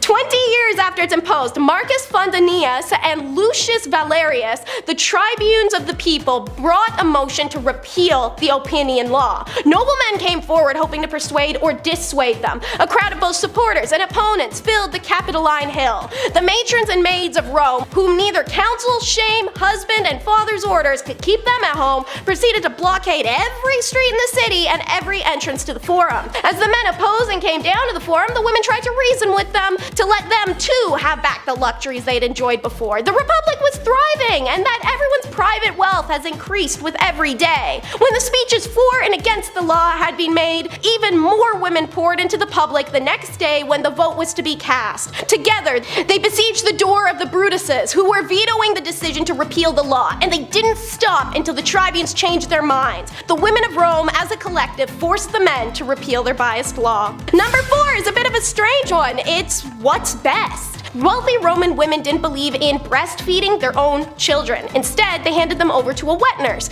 usually a prisoner or a hired free woman who was contracted to provide this service. Soranus, the influential author of a 2nd century work on gynecology, prescribed that a wet nurse's milk might be preferable in the days after birth, on the grounds that the mother could become too exhausted to feed. He did not approve of feeding on demand and recommended that solids such as bread soaked in grape juice should be introduced at 6 months. Soranus also pointed to the possible benefits of employing Greek wet nurses, who could pass on the gift of her mother's tongue to her charge. Did he think that she would be able to give language through breast milk? You know what? Never mind. This flew in the face of advice from most Roman physicians and philosophers who always suggested that mother's milk was the best for both the child and the mother's health and moral character, on the grounds that wet nurses may pass on, not kidding, their crappy flaws or personality to the baby. These same men also usually pitched that women who did not feed their own child were lazy, vain, and unnatural, and only cared about possible damages to their figures. The hatred of women was very real. Alright, well, let's get away from the terrible medical beliefs of ancient men. Number 3 will be the OG hair extensions. Historical evidence from Pompeii suggests hairdressing shops known as torresos existed. It makes sense. Roman women did have certain hairstyles expected of them based off class or marital status. E.g., unmarried women put their hair up in woolen bands when going out and added a gauzy hair veil to boot. While single women were expected to have their hair up, it doesn't mean it couldn't be styled. They pepper in braids, twists, and curls. More noble or prestigious women could arrange their hair more elaborately in various styles such as long curls and in waves. The curls would be made by dipping tongs in fire. Cool, right? But one specifically weird little tidbit is that brunette, ginger, and raven hair Roman women had a fixation with blonde hair. This interest was caused when Roman warriors brought back captured women from France and Germany and quickly became incorporated into the imagery of their gods and goddesses, who oftentimes had dark hair or the more heavenly and revered color of ginger before this point. The Roman ladies would dye their hair blonde with pastes and powders in order to copy the blonde hair of their working girls and captives, but the color would eventually come off as they hadn't figured out the chemical composition to permanently bleach hair yet. To solve this vanity issue, the hair of the blonde working and captive girls was chopped off so Roman women could wear it as wigs. Might as well make number 2 all about the Roman face mask then. Why? Because it was gross. Just so gross. Y'all ready? Homegirls back in the day made face masks composed of sheep's wool soaked in a soupy paste mixture of animal placenta, excrement, and urine, as well as sulfur, abrasive oyster shells, and bile. Who's bile? God, okay. And this is before you'd whiten your skin, another trend started by the arrival of the pale French and German captive girls. They did this with lead, dung, and whatever marl is. Want to reduce wrinkles? Get out of Canada, or anywhere under the crown, because the Roman women would kill swans, which is a crime under British rule, and use their fat. This was all part of Mundus Muliebris, which translated it means women's world, a reference to women's fineries in the ancient Roman world. This would include face and skin care, but also dresses, jewelry, hair care, all described in Latin literature by the famed Cicero, who noted it alongside Mundi Omatam, aka the ordered beauty of the world, and Kale Omatus, celestial adornment. See, there's some non-deprecating writing on Roman ladies. Good job making it over to the very low bar there, Cicero. Seneca, not so much. The depressing dude was quick to blasphemize makeup and say it led to the decline of Rome. And of course, for number 1, we will visit Sappho on Lesbos Island. The Greek poet Sappho, who lived from 630 to 570 BCE, lived on the island of Lesbos, just off the west coast of what is now Turkey, and composed poems that live on in infamy to this day, as she speaks very openly about her homoerotic attraction and even implied intercourse amongst women. These poems are mostly written from the perspective of herself as a character. But what did the Greeks and Romans think of this? How could these poems be so widely adored that they're remembered to this date? So, like I've mentioned, men wrote Roman history, so they weren't particularly interested in what women got up to when men weren't around. As a result, we know little about same-gender relations of women in Rome, but what we do know is telling. The Greeks and the Romans as a society, of course, recognize that some people are more interested in one gender over another, but the general consensus was not to assume this preference was a fixed aspect of a person's identity. Instead of thinking about gendered attraction in terms of genders a person was attracted to, the Greeks and Romans cared about the role a person took during the act of intercourse with an individual. For some Romans, a same-gender relationship between women was the most confusing thing imaginable, as well as a little bit disturbing. They had trouble comprehending the possibilities of the relationship, given that neither of those involved a man and could naturally take the male role. Layman's terms, these empires believed the act of intercourse was a free adult man proving his masculinity by dominating the territory of an inferior person. If there was no man involved, then there was no real intercourse happening. Therefore, women having relations, let alone extramarital affairs with one another, wasn't something men needed to worry about. Kicking off the list at number 10, gladiator blood. Okay, nice and thirsty this morning, so let's talk about gladiator blood so we can get nice and hydrated for this video. When Charlie Sheen started talking smack about drinking dragon blood, everybody looked at him like this guy was insane. But back then, back in ancient Roman days, if you boasted about drinking gladiator blood, that's great, you were on the right track. Something's working for you, pal. Keep it up. Ancient Romans believed that gladiators had the literal heart of a lion, and to be fair, they were in immaculate shape and they looked like lions with their glorious hair. I'm attracted to Romans, most of them. So the thought process here, being extremely superstitious, was that if you drank said gladiator blood, whatever disease you had would soon be cured. Yes, the strong heart of a lion blood. Yeah, if you have some epilepsy, Roman physicians would tell you to drink some blood, like you're a vampire. Yeah, here you go. Here you go, Edward. Enjoy. Hope you feel better. Number 9, you're in trouble. Recently, we did a list on dark medical practices used in history, and in that list, we mentioned briefly about how urine was used by ancient Romans to whiten their smile. Yeah, fresh breath, not guaranteed, actually, this time at all. It's really not. It's the opposite, in fact. Well, to dive deeper into this gross, disgusting fact, ancient Romans also used urine to wash their clothes. Yep. That's so gross. I was like, I hope no one peeing on them. There we go. After they were done washing up, they would mask the smell, or at least try to, with leaves. Yeah, they would use bay leaves. Yeah, they didn't use soap because, well, the amount of ammonia in urine did the trick, so there was no need at that point. Yeah. Lye was also used to clean clothes at this time, but it was too pricey. So plan B was to head down to the, washrooms, the old ancient laundromat. Same thing, really, they're pretty close. And then everybody would catch up while, stomping and urinating and cleaning out their clothes. It was a good time. Number 8, new hair, new me. As soon as I cut my hair, I'm not gonna lie, I felt great. There's less weight on the neck, I could be more free in my silly movements when I do these lists. Glowing up these days is easier than ever. The tutorials on YouTube as well, you can learn how to do your brows while hearing true crime. It's amazing what we have nowadays. The Romans, not that easy. They had to do a little more work back then. If you were an ancient Roman and you wanted to show off the new you to your ex, maybe you're at a vomitorium party and you see your ex maybe perhaps, how would you dye your hair? How would you get their attention? How do you show Romulus that blondes do in fact do it better, right? Romans would have to use goat fat and beechwood ashes to bring out those highlights, yeah. Maybe it's goat fat, maybe it's Maybelline, maybe it's disgusting. It's definitely disgusting. Again, like those crazy Roman parties, this was a symbol of status, right? If your hair didn't reek of goat fat, who are you? You're not on the list, honey.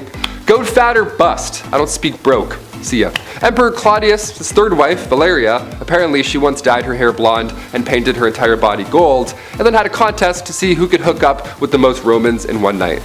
Yeah, Bachelor in Paradise, Pompeii edition. Tune in, it's night at 8. Number 7, party hard.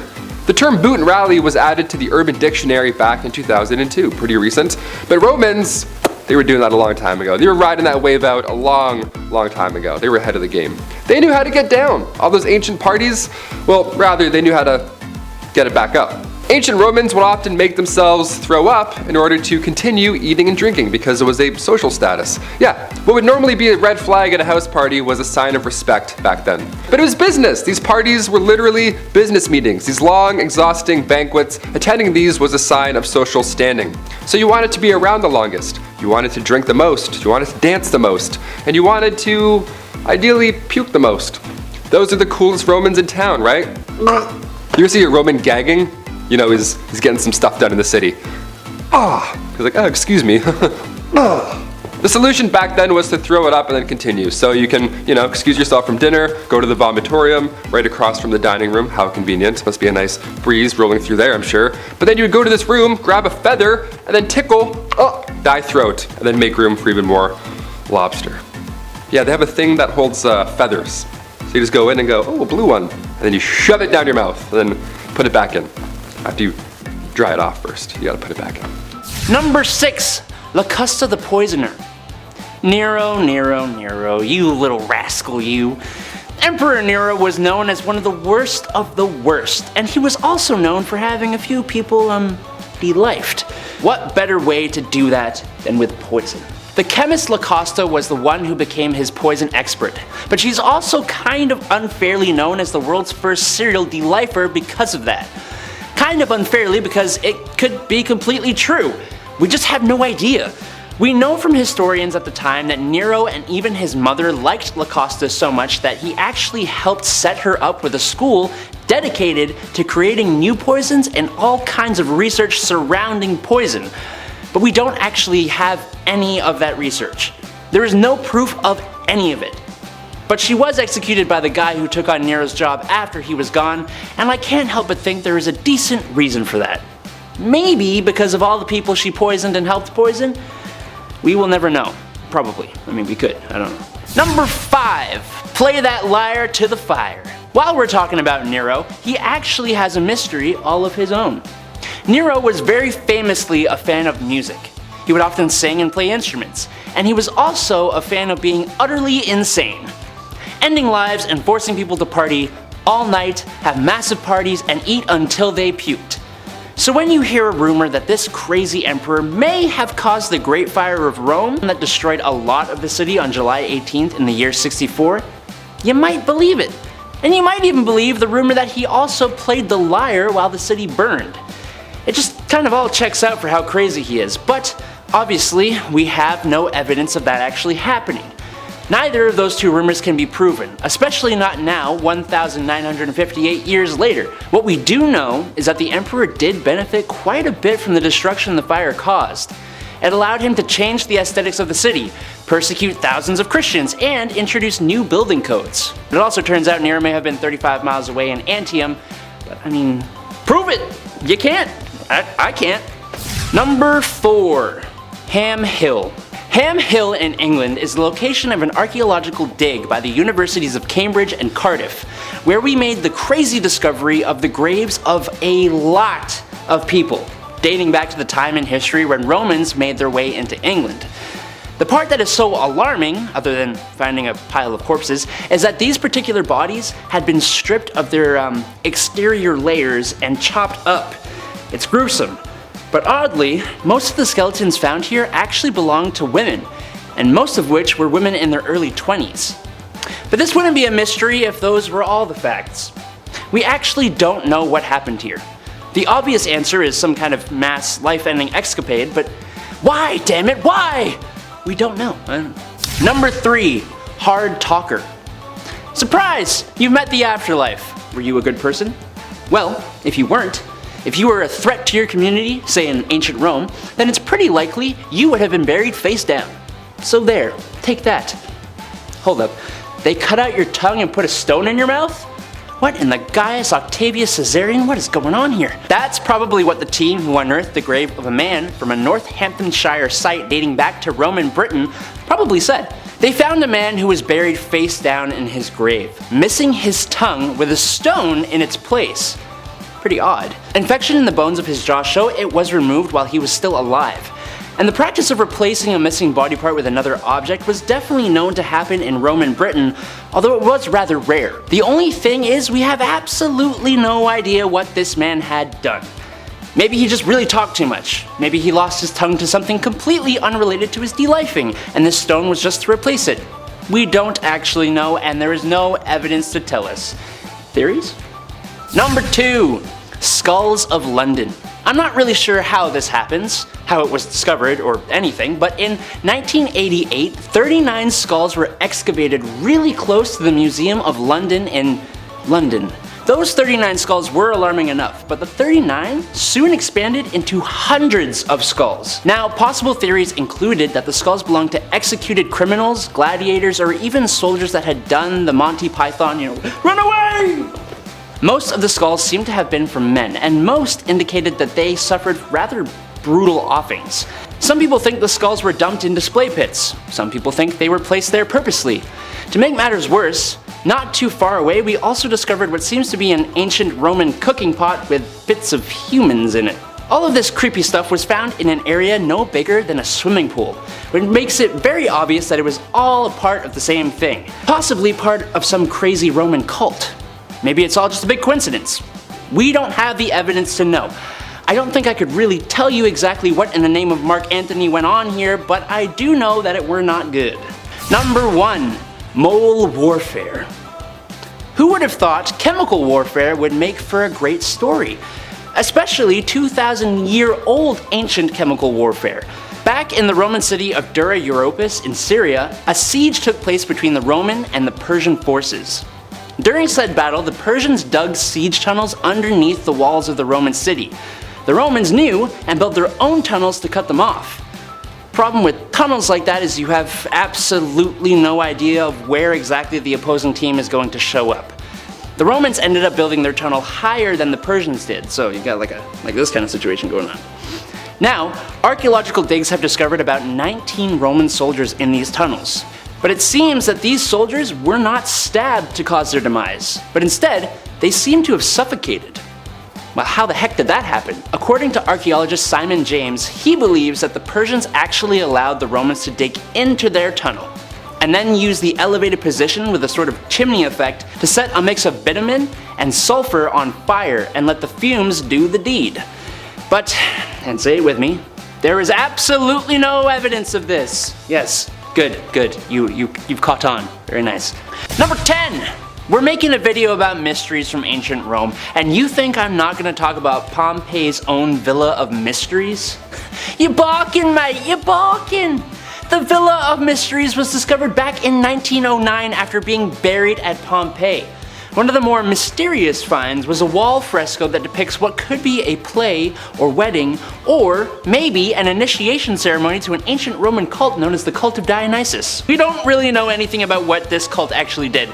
They were obviously very good at keeping things under wraps. What happens in the cult stays in the cult. Or however that saying goes, I don't really remember. No one was allowed to know what happened in their initiation, rituals, or really anything. I mean, they weren't even allowed to write it down. But if that was the case, why was someone allowed to paint it on a wall? Make it make sense, bro. Make it make sense. Number 9, family traits. I think this one is kind of really interesting. There is a village in western China where the people who all live here, meaning their families are all historically from here, have blue eyes and blonde hair. While not exactly uncommon, I guess, the sheer amount of people specifically from here that have these particular traits that are different from the black hair and dark eye color of most people in China suggests that everyone who is native to this area may actually be descended from an ancient Roman legion. I have the blood of a legionnaire flowing through these veins! That'd be so cool. In 53 BC, Marcus Crassus lost pretty badly in a fight in what is modern-day Afghanistan. It's believed that the Roman soldiers that survived traveled as mercenaries, just trying to make a few bucks, and they apparently wandered as far as this village in western China. DNA tests on the villagers of this area actually do show that they are 50% Caucasian, which is super interesting, but we don't know for sure if it was these traveling for sale legionnaires that were the cause. And maybe I'm just a silly goose, but I don't even know how we would be able to find that out with some kind of archaeological evidence. Number 8, misleading. In 2010, we discovered a coffin in the city of Gabi. A coffin made of lead. It was also, interestingly enough, in the shape of a burrito, giving it the nickname Lead Burrito. You won't be seeing me going into Chipotle to ask for that one. Yes, I'll take one lead burrito, extra deceased Roman inside, please and thank you. No. The University of Michigan, the ones who led the expedition that found the coffin, said that lead coffins like this are extremely rare. But on top of that, this one specifically is incredibly heavy, like 1,000 pounds, letting us know exactly how expensive it must have been. The mysterious part comes to play when we realize we have absolutely no clue whatsoever who the adult man inside this coffin is. We know he was around at the time of Nero, but there is no evidence inside this burrito about the life this man lived. No extra toppings in this burrito, just lead and meat. Yum. Number 7, the 9th Legion. In ancient Rome, there was a legion that was known to be the best of the best the Romans had to offer. It was known as the 9th Legion. Being the best of the best came with being put into the harshest of areas to fix Rome's problems. So these boys in red were sent to England past Hadrian's Wall where they would fight against the Picts. But then, they were just never heard from again, ever. Now, the obvious answer here is that they got absolutely demolished by the Picts. The last thing we heard was from the year 108, and we know that the Legion had a pretty brutal surprise attack in Caledonia due to some Roman guards falling asleep on the job, which doesn't really seem like best of the best behavior now, does it? What makes this whole thing really weird is that in 121, there are some bricks that have the seal of the 9th Legion on them, which is about 13 years after their last mention. And on top of that, there is an officer from that legion who shows up as the governor of Arabia in 142. I think these could have just been survivors who were taken out of England after the best of the best went bust. But who knows? Not me. Number 6, bathroom hangouts. Bathroom lighting is key when you go out, okay? Those 1 a.m. selfies have to look good. That's the whole point, or else why are we going out? Why am I putting on shoes, right? If the curls aren't working, I'm not going outside, that's it. In ancient Roman times, hanging out in the bathroom with your friends was common. They didn't have any neon lights or anything cool. They didn't have Arctic monkeys playing or any cool atmospheres. It was just a lot of bricks. And also, it of course smelled really bad. They didn't have the Charmin Ultra less is more lifestyle either. They had to use sticks with sponges to wipe. And yeah, they also, same with the feathers, they had to share said sticks. Socializing in these ancient toilets was like socializing at a Starbucks. It was normal, it was business, you know, you would spend hours here and you got stuff done. Groups of Romans would discuss business, politics, military strategies, you name it. All the while there's a dude in the corner just taking a shit. Romans believed the goddess Glaucina was the guardian of the toilet drain system. Glauca Maxima translates to big drain. So when you invent the flushing toilet, yeah, you're like, this is some higher power. You can call your toilets whatever you want, you know? Just maybe don't call any more meetings there, because it smells a little bad. Number 5, no soap. Look, sometimes you're in a rush, you don't have time to shower, so you do the classic Axe body spray X, you know? The old 1-2. Do you remember that, Chris? Oh, yeah. It was so cold too on the armpits. Yeah, like, no wonder I can't grow armpit hair. I've been spraying like aerosol, I've been spraying spray paint on my armpits every morning since I was like 9. I still use it sometimes. Axe chocolate, no contest, so good. Ancient Romans, they were way ahead of the game. They didn't clean their clothes with laundry detergent like I mentioned earlier. It's not shocking to hear that they also didn't use soap to wash their bodies. No, instead, they rubbed perfume oil all over themselves to get rid of sweat and all that jazz. But later on, once said oil had dried up, they then removed it with a wooden wedge or spatula, a tool called a strigil, and they just peel it off. I kind of like that idea. Whenever I burn in the summer, I'm like, ooh, let me peel this neck slowly. It's the world's most painful loofah, essentially. Dirt and sweat would get stuck to this oil and then subsequently peeled off. So it worked, but it took a little more time than our showers nowadays. For Romans who were well off, this of course was a whole event. There were several, assistants. You could pick all these fancy fragrant oils. It was slow and sensual. It was like fun, dare I say. How is anybody ever on time? Like, oh, sorry I was late. Those oil baths had to stick around for 4 hours this morning and get peeled. It's crazy. Number 4, Roman art. This one reminds me of Superbad a lot, and you'll understand why. Back in the 18th century, when excavations took place in the city of Pompeii, they found lots and lots of art, all with a similar theme. Everything looked like a certain body part. An eggplant-ish theme. There were carvings in the streets, there were carvings of these things in the walls, under a street sign, you name it. They're just everywhere. Just rich history carved in all over. We're still finding these today. They're called the phalluses of Pompeii. Yeah, imagine tripping over one of these. Then you do that thing where you look back to see what you almost rolled your ankle on. You look back and see that, you're like, oh, what? Some dude in Pompeii got you like thousands of years ago. Just chiseling out a... Many tour guides like to say that they all point and lead to a brothel, when in reality, that's a lie. These were all just for good luck. These symbols were to ward off the evil eye. Most folks kept these outside the front of their homes, right next to the mailbox. Coming with mail, you're like... Number 3, animals in the Colosseum. In order to spice up the classic fight and clash swords till someone's not alive anymore, sometimes gladiators would be put in the arena with an animal instead of another human being to, spice it up, just to spice up those Saturday night shows, I guess. People are crazy. Were they squirrels? Or were they tigers, elephants, bears, leopards, lions, hyenas, or wolves? The latter. It was all the scary big animals. Animals were very expensive, so they weren't used every day, but the organizers of these battles would go all out for the fights that did include them. Everyone would pile in. It's kind of like Logan Paul versus Mayweather, these big social events. We're like, well, what else are we doing, let's go watch. Most animals that were used in these great battles unfortunately didn't make it out alive. That's the horrible part. I'm a big animal lover, so that's hard to read. This led to other important factors down the road. People loved when animals were included, that eventually trade in exotic animals took place. That's where it all started. This quickly took the hippo from the Nile, for example, and then made them extinct. That's how they did that. Cut to today, thousands of species are going extinct more and more. Let's just bring gladiators back. Let's just do it. UFC, put them in armor. Let's see what happens. That'd be hilarious. Release all the animals from zoos and then bring back just gladiators. Life will be fixed. Number 2, naval battles. Have you ever heard about staged naval battles in the Colosseum?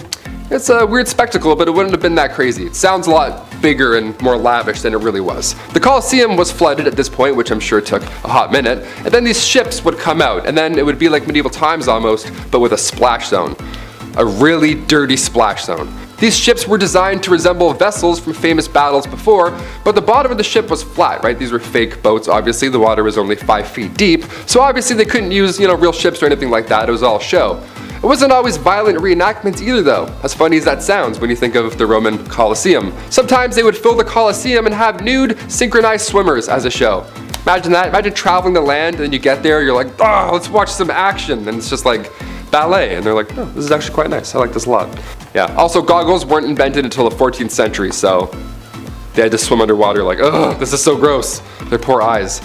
These naval stories were doing so well that Emperor Domitian devoted an entire lake to them now, like the Goblet of Fire. People would walk to a lake to watch these insane shows. Only once the shows moved over there permanently, they then used the Colosseum's old floodgates to hide those animals in. So it was, We love upgrades, I guess. It sucks. It's all bad. And finally, number 1, audience troubles. Okay, what's it like watching these ancient Colosseum shows? Was it fun? Was it horrifying to watch? Were you, like, the PTSD from these shows alone? When the Colosseum was built in 80 AD, about 50 to 80,000 fans of Roman combat would pour in often. The energy is high. This was their only entertainment. They weren't watching The Witcher Season 3, you know what I mean? Some fans would get so into the action that they of course would heckle, like we do nowadays with like UFC. People would be watching like, oh, throw the right hook, throw this thing. They would obviously do the same. But in Roman Colosseum days, you didn't get a warning if you heckled, you know what I mean? One of Rome's more violent emperors, Domitian, who I mentioned earlier, he was pretty diehard about the Colosseum and their games. So much so that one day, a guy in the crowd was heckling a gladiator so much, he was probably, talking smack about his oiled up abs or something like that. So Emperor Domitian had him pulled from the audience to the center of the arena. And then he had to fight to survive. He didn't get out alive, obviously. It was all bad. So yeah, don't huckle. Don't huckle? Don't huckle or heckle. Don't huckle or heckle or heckle. How terrifying is that? Can you imagine heckling and then getting called out? Ancient Colosseum times. Hey Maximus, smile. Alright, I want to start small and warm us up, so let's meet the turncoat Arminius. Unbeknownst to the Romans, their one-time barbarian ally, the Germanic chieftain, had a change of heart on the 9th of September 9 CE, and decided it would be kinda silly and fun, to lure 36,000 Roman soldiers to their death. The deadly ambush was set up in the Teutoburg forest, where the friend of Arminius, Publius Varius, was leading the troops. When they were pounced upon, as many as 20,000 Roman troops are cut down in the carnage. Varius was horrified by the betrayal. He had just defended this man to the Roman courts only weeks prior due to suspicions of a coup being somewhere in the kingdom. Now he saw the consequences of his actions, and it was the chopped up mincemeat that was once his army. So Varius threw himself on his sword. This was a bad time for Emperor Augustus already, so this is notoriously the story of him getting told the news and it making him bang his head repeatedly into a marble column while crying to Varius' dead ghost to give him back his legions. Dude was in his 70s and running the Roman Empire was stressful, no doubt. Tiptoeing up the escalation stairs, we'll do Marcus Manlius next. Hear that? Manly is in the literal middle name. Now I know it's his last name, but just let me have that, okay? So this is the second known case of Perdulio, a type of top-notch extremist level betrayal charge, and it was a good old Marcus that was slapped with that title. Manlius was a celebrity as of like 390 or 387 BCE, since he defended the Capitoline Hill against a band of Celts that had annihilated a Roman army and captured the city itself. A few years later, he became the champion of the common people because he was anti-debt and anti-debt bonded, which would definitely make the notables hate him, especially the Roman establishment. Manlius is seen as a threat and subsequently accused of aspiring a regnum. One of the traditions mentioned by Livius, he was condemned by the Duumviri and thrown from the Tarpinian Rock. This was a fat spit in the face to the former hero, seeing as the Tarpinian Rock is part of the Capitoline Hill, which Manlius had defended so courageously for the same twist of being tossed off of it. There's a lot of cool names on this list, but I'd say this one is pretty up there. It's Furius Proximius. According to Pliny the Elder, in ancient times, jealousy, bitterness, and disbelief towards other people were at 100% visibility if they achieved even bare minimum success. Gaius Furius Creminius, a farmer from Italy, is a literal court documented case of this. He was just really good at gardening and farming, just a total green thumb type, and he worked hard and he was organized. He had well-groomed animals and servants and was able to achieve really large crops, which the neighbors were jealous of, especially because he'd just moved in and they had the head start. How was he doing this? Well, if you got a small brain and no logic, you're gonna assume witchcraft. His neighbors gaggle together and sue him for magically poisoning their crops during the night. The Roman magistracy is then prosecuting him under the provision in the law of the 12 tables, which punished by death or the loss of citizenship if anyone is convicted of using magic to take away the fertility of someone else's soil. It is the only known trial where this law played a role. On the day of court, Creminius cruised in the city before the Curule Adil and peeved neighbors, loaded down with his farming tools in excellent condition and healthy, content, well-fed animals and servants. Since he was visibly just harder working, he just won. Like That, and his neighbors learned something about the grass will always be greener on the other side. Let's meet the multi-charged Messalina, because she is the first recorded woman in the Julio-Claudian period of Rome to have multiple criminal charges. Because if we're being real, women usually get executed on their first criminal charge, so makes sense she's one of the only. Emperor Claudius's third wife, she had a keen understanding of power politics, and her means of exercising power in politics circles was through criminal law, and not even a little. Like by 689, she even had her own regular prosecutor, P. Silius Rufus, whose services she was widely known to have employed. AKA Messalina's a Karen, and she's a true historical reminder why no matter how great a man Claudius was, especially in law and leadership, he had one weak spot. Absolutely bat-crap crazy women who would train wreck or bang just about anything. So let's run through some of Messalina's track record, shall we? So Messalina versus Julia Livilia in AD 41. Political accusations under the motive of Messalina's jealousy that secured the banishment and subsequent death of her husband's niece Julia, all because she didn't pay honor to Messalina or flatter her, and she was extremely beautiful. A year later, Messalina versus Appius Silenus, who is her literal stepdad, and it ends in his death. Why? Because she threw herself at him and he rejected her advances, so she told a soldier to tell Claudius that the soldier had a dream Silenus would kill Claudius. Dreams come true, so Claudius had Silenus smoked. Year after that, it's versus Canonius Justus, because the prefect had witnessed Messalina forcing moral degradation by making women commit adultery in the imperial palace while husbands were present, an act of humiliation and shame for all victims involved. Prefect Catitonius was going to snitch to the emperor about his wife's wild hobbies, but before he could, she had him charged with an undocumented crime that had him put to death. Honestly, I could keep going with Messalina. She's got quite the rap sheet, but we got bigger and better to move on to. Number 6, Saturnalia. One of the most popular Roman festivals. It was kind of like an early Christmas celebration, kind of, except it wasn't at all. It was actually about the god Saturn, not Christ. Oops, but it did take place in December 17th to be precise, for 3 days. But people loved it so much, it soon got extended to 7, a whole week.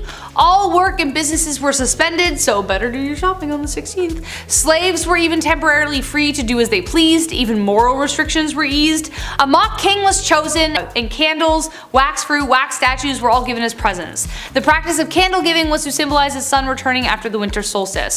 A statue of Saturn bound at the feet would be untied and invited to join the party. The houses were adorned with wreaths and greenery, kinda like Christmas, and singing, dancing, gambling were all common features, so kind of like Mardi Gras and Christmas combined.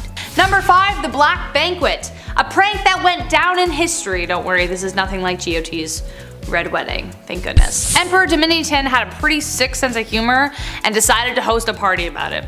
In 90 AD, he invited a crowd of aristocrats to a banquet at Palatine Hill.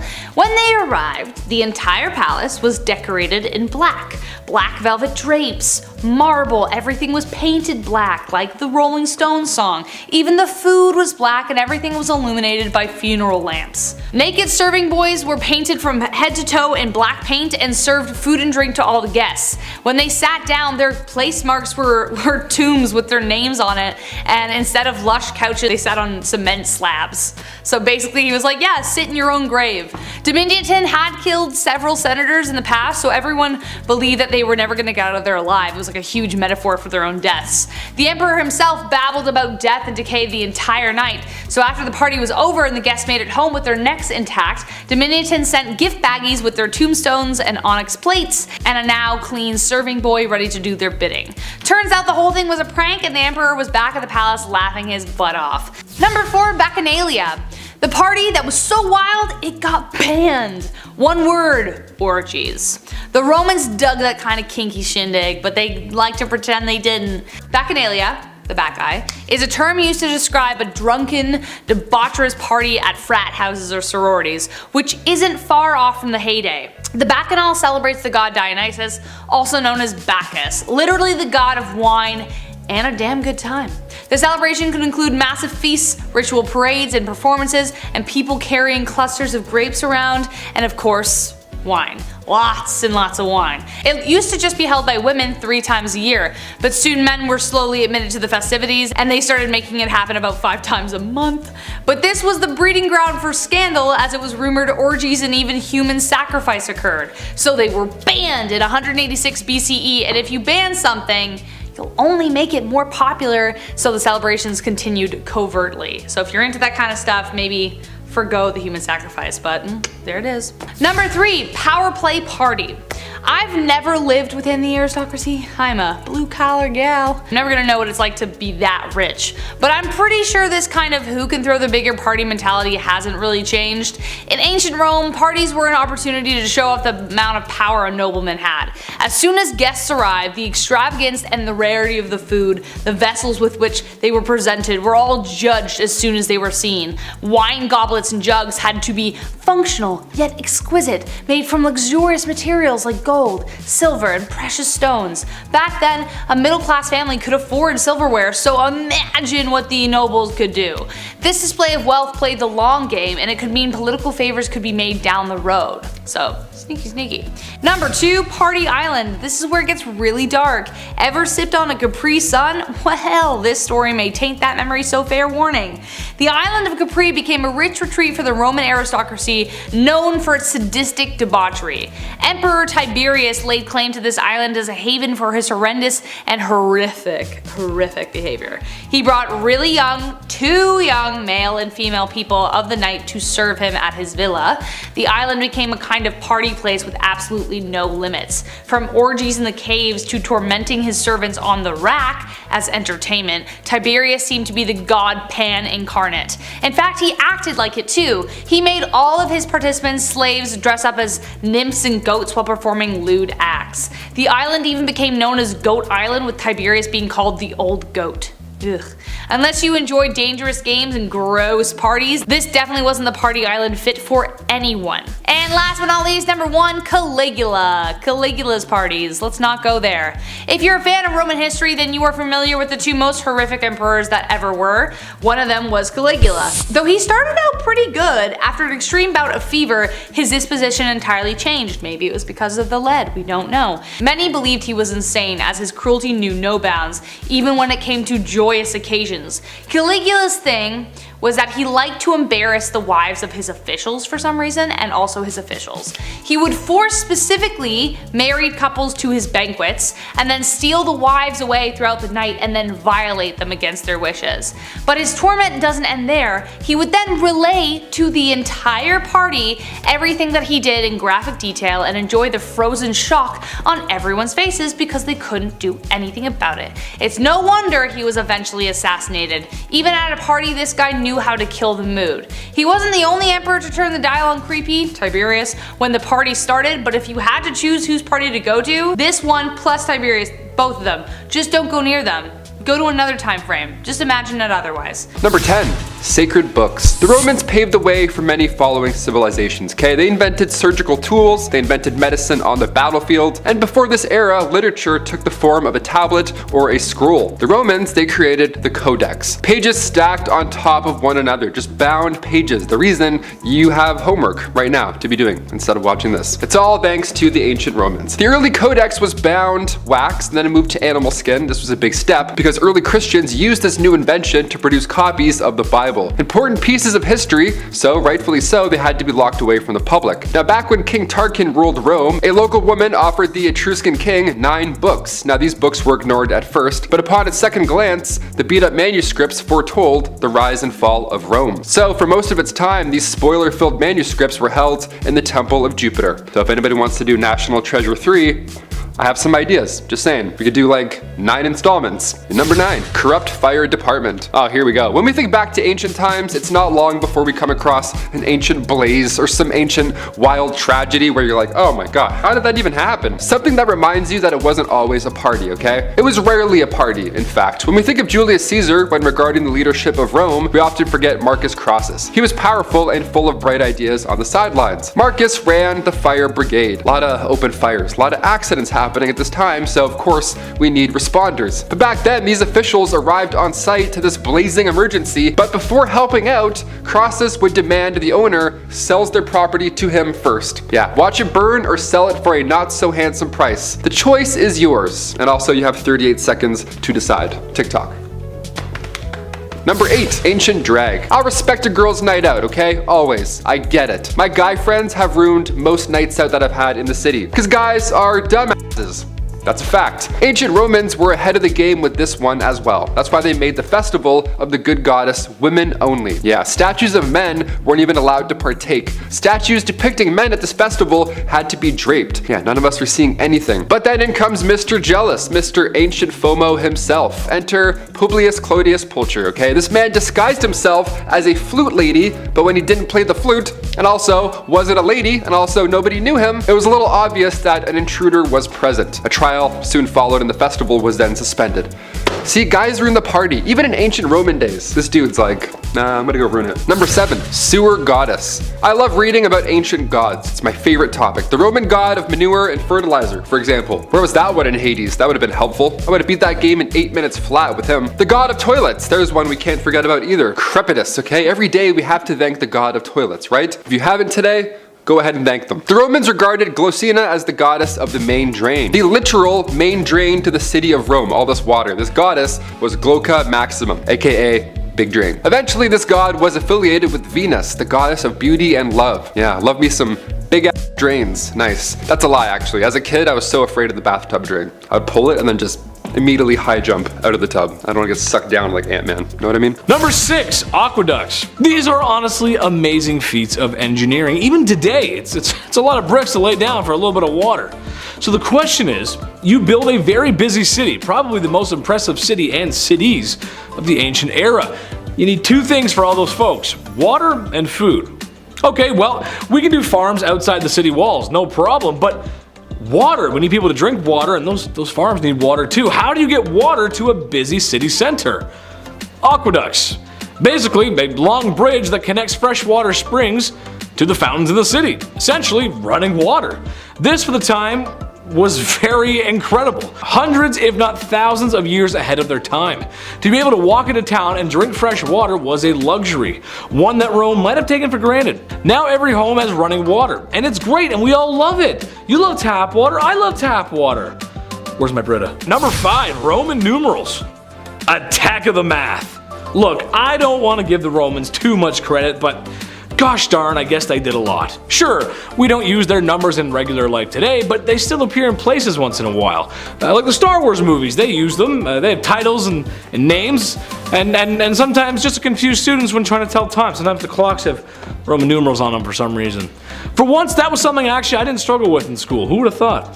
The Roman numeral system is based on certain letters representing 1s and 10s until it gets into larger denominations and more letters get thrown in. Basically, anything from 1 to 1,000, you're good. You're doing great. After that, you're gonna need some more papyrus. I had enough trouble with algebra and adding some letters to my numbers in math class, but now my numbers are actually just letters? Whoa, I don't think so, cowboy. I didn't sign up for that. Nope. I'll be in drama class. Much easier. I'm not going to math class. I'm going to drama class. Nope. Number 4, the Julian calendar. Imagine being such a mighty and powerful leader that you get a calendar named after you. Yes, the Julian calendar is named after Julius Caesar, the man, the myth, the legend. You might be thinking to yourself, well, we don't use that calendar today, do we? Well, as it turns out, we do. Most of the world goes by the Gregorian calendar from Pope Gregory, which was a revision of the Julian calendar. Yeah, I know, I was surprised too. I didn't know that. Wait till you hear where the months of August and July come from. Your boy Augustus and yet again Julius Caesar. Yes, the dude made a whole month for himself and just threw it in there. Okay, now hear me out. We're gonna break some stuff down here. Ready? Octa, Nova, and Deca are all prefixes for 8, 9, and 10, right? Just like October, November, and December are the 8th, 9th, and 10th months out of the year. That makes sense. Big prank though. I got you, nice try, because after July and August were added, the others got pushed back. It's crazy what you can do with a little power, it's crazy. So now October, November, December are 10, 11, and 12, they got pushed back. See, it's crazy, you ever wonder that? See, that's how they did it. It makes, there's some people like, I actually didn't know that. I open up your mind, brother. That's what I do, that's what I do here. Number 3. The Empire business. I'm in the Empire business. Yes, all Walter White and Saul Goodman references aside, also, good show, watch it. When one thinks of empires, the Romans just come to mind. Many have come and gone, and others have had bigger and lasted longer. However, none really had the influence and power of the mighty Roman Empire stretching all over the Mediterranean, Northern Africa, and even some parts of the Middle East. Senatus Populus Romanus. She was glorious. Unfortunately, this wouldn't last. Years of corruption in government, war, difficulty in controlling its empire from being too big, and just a lack of communication. It takes a long time to get messages around, and maybe the biggest religious reform led to the capital moving east, and the empire being split into east and west, and then those Byzantine guys showed up, and it got a little crazy. There's east and west, and then some Ottomans. Whoa, what happened? Yeah, it didn't last forever. Sucks. Number 2, concrete. There's something in that concrete, and this is related back to the arches I was talking about earlier. See? Told you we get there. Yep, told you. None of the gorgeous buildings Rome had ever constructed would be possible without use of their concrete.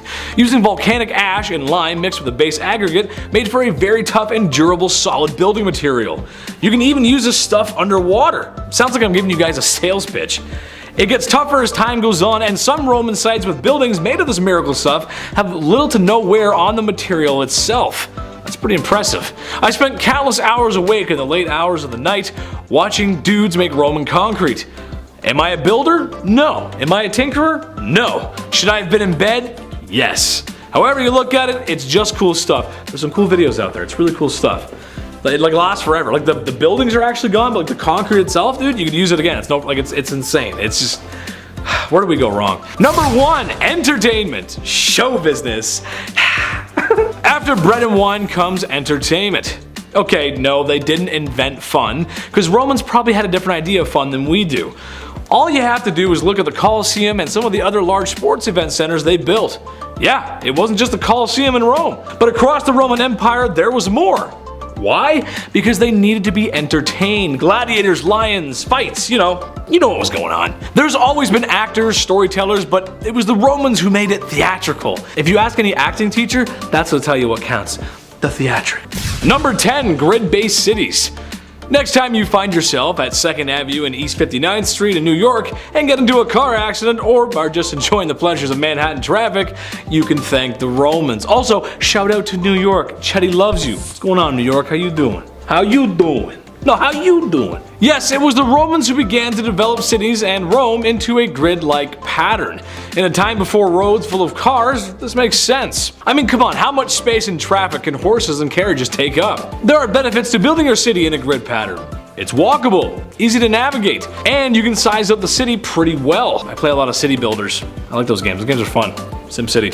Trust me, I would know. This is also true so long as your city isn't packed with skyscrapers and bumper to bumper in rideshare vehicles. You kind of lose the plot when you get to a big city like that, but they started it, they're the ones. Number 9, arches. For the dudes who like feet, this one is not for you. Ain't those kind of arches, dude, sorry. Today I'm talking about Roman arches. Someone somewhere in Rome discovered that the shape of an arch actually makes for a very effective building. I know, who would have thought? You can tell because as soon as they were discovered, they were popping up everywhere, like pimples on prom night. Simple geometry makes complex architecture. Arches can handle their loads, even if they are overbearing. And trust me, I've seen some overbearing loads in my lifetime. Where's an arch when you need one? The arch simply is a mainstay of Roman architecture and a small part of what made up of the magnificent constructions. I'll get more to that on later. You'll see. You'll see. Number 8, sewers and sanitation. Apart from sanitation, medicine, education, wine, public order, roads, and the fresh water system, and public health, what have the Romans ever done for us? Man, I love that quote. Both historical and comical. It's kind of like, I think that's why you guys like to watch me sometimes, right? We'll try it. We'll see. Best of both worlds. Well, it's true. The Romans understood how important sanitation was. While perhaps not the first invention of such, they are the inventors of the modern use of such. The Mediterranean is gorgeous, but after a diet of fish from the sea and pasta, well, you gotta go. One of the ways Romans did this was public bathrooms, except it's more like a room where you and the whole city just do what must be done in front of one another. There's no stalls, it's kind of just lined up. It's a little gross, a little bit. So yes, the sanitation was a great thing, but going together all at once? Well, I don't have to tell you how bad that was. Especially, public washrooms, how they can be bad. Especially with open stalls. That just can't, no good. Number 7, roads. All roads lead to Rome. This might sound very stupid, but to us, the Roman roads did change history. Given that there's still Roman roads out there right now that have survived 2,000 years of climate and use, it's pretty impressive. And then there's our modern roads that give in after a couple bad winters in your grandfather's boat of a Buick, creating potholes every time he brakes. The roads consisted of layers of rock and dirt that made for a sturdy road. Hundreds of civilians, horses, traders, carts traveling back and forth on Roman roads every day. Imagine how hard it would be to get to the next city over with no car and no road. That's some rough traveling. Too bad we couldn't have them back or build our roads today.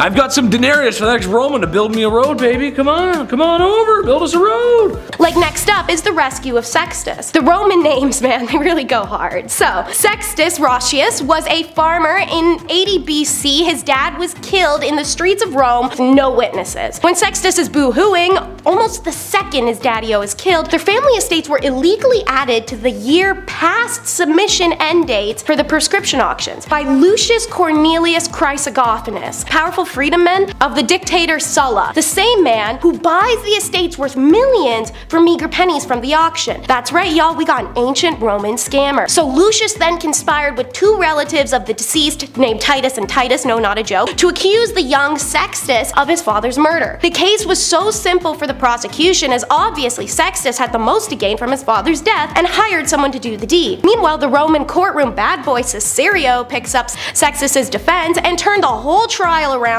in his first ever major litigation by simply explaining the exact series of events I explained to you: conspiracy, auction, scam, etc. Caesarion argued that those who chose to align themselves with Lucius in the belief that they were supporting the nobility were wrong to do so, since his corruption was a stain on the Republic. His defense was a swinging success, and Sextus the Young is acquitted and his land returned. I hope you're curious, because the next is Trial of Curious. In 63 BCE, a trial took place in ancient Rome, which is still shrouded in mystery, even in its own time. And it serves as a reminder why the statute of limitations is in place, because Romans really charged a dude for a 37-year-old crime and perdilio, aka the super duper high treason. Saturnius works with Gaius Marius a lot. His support helps Marius in winning 7 consulships and securing land for veterans. Things go south though when Saturnius and another friend, Glaucia, are implied for 2 political slayings and put out a bill saying the lands they owned would be redistributed to the poor. When have rich people ever liked that news? So he put in the bill, if you fight against that, you lose your royal status. When representatives of the Senate came to Marius asking for his help, Marius, even in Plutarch's version, actually feigned a bad case of diarrhea to avoid having to deal with this. In the end, Saturnus and Glaucia are overpowered, forced to surrender, and stoned to death. Marius sadly has to abandon his buddy and moves on in his life for 37 years. One of the instigators against Marius can be identified with certainty. His name was Titus, again, and he must have been in his mid-30s during the trial, but wasn't born when the stoning even went down. But he knew his uncle was one of the victims and felt that was a pretty good way to get some fame and cash. They could have gone after a bunch of other options but Marius, someone who was friends with the victim, and weirdly he was their unspecified choice. He was charged with complicity, which he obviously denied, but where the hell was he gonna find witnesses 37 years later when most people died in this time at like 20? Thus, the insane charge of high treason as well as the killings. Caesarion, who acted as his defense, had done what he could, but he was no match for the bratty nepotism of Roman hierarchy, so Marius was crucified. Speak with your chest, baby girl, it's Marcia of Sentinum. There's lots of notable women lost to history thanks to sexism, but some remain on the blurred line. We know little about her. Her native city is an ancient Umbrian town, and her vague description is dark hair. The only Latin author that wrote of her is Valerius Maximus, and it's in his memorable deeds and sayings text. He paid more attention to the action done by this woman because it isn't in compliance with the social and cultural values of ancient Rome. Masseria is one of those women who, as Valerius writes, were restrained from speaking in the forum and in the courts either by their sex or by the chastity of matronly dress. The men of Masseria's family were involved in the Great Umbrian Revolt of 90. For this reason, they couldn't defend her in court when she was put there in charges. We're not really sure what those charges are. According to the rules of all of ancient Rome, Masseria shouldn't have been able to defend herself, and she was a victim of circumstances, thus she was allowed to be able to. Valerius Maximus writes that because she had been accused, Masseria of Sentinum defended her own cause before a great crowd at the court-convened praetor Lucius Titus, and having used all the techniques and devices of defense not only accurately but also courageously, she was acquitted at the first hearing and almost unanimously. So because she was concealed by a manly spirit in the guise of a woman, they call her androgynous. Nice. Love a poet, but their content is too happy for you? Consider banishment. Worked like a charm in the case of Ovid's exile. In December of 2017, similar to writer and poet Dante, Rome's council unanimously approved a motion to repair the serious wrong suffered by Ovid, thought as one of the 3 canonical poets of Latin literature, by finally ending his exile. So, why exiled? Well, we have 3 factors at play. Ovid's sensual poetry was considered offensive, his attitude to the Emperor Augustus was too disrespectful, and he may have been involved in an unspecified plot or scandal. He was friends with a bunch of the members of the failed coup against Augustus in 6 AD, so it was believed he knew it was going to happen but didn't tell anyone, aka conspiracy. Rumors were also implied that he helped Julia in her many affairs, which scandalized Roman society and pissed off her hubby. And Ovid may have had an affair with the emperor's granddaughter. All we know is that in 8 AD, Ovid is booted out of Rome on personal orders of Augustus without due process. It was a big ol' scandal in the empire, but who's gonna say anything? We could go to Ovid for answers on what happened, but exile was brutal for him. He had to leave his wife and kids, so all he'd ever say, it was the result of a verse and a mistake. When Augustus died, the poet and his family had real hopes under the order of banishment that it would be lifted. Unfortunately, the successor, Tiberius,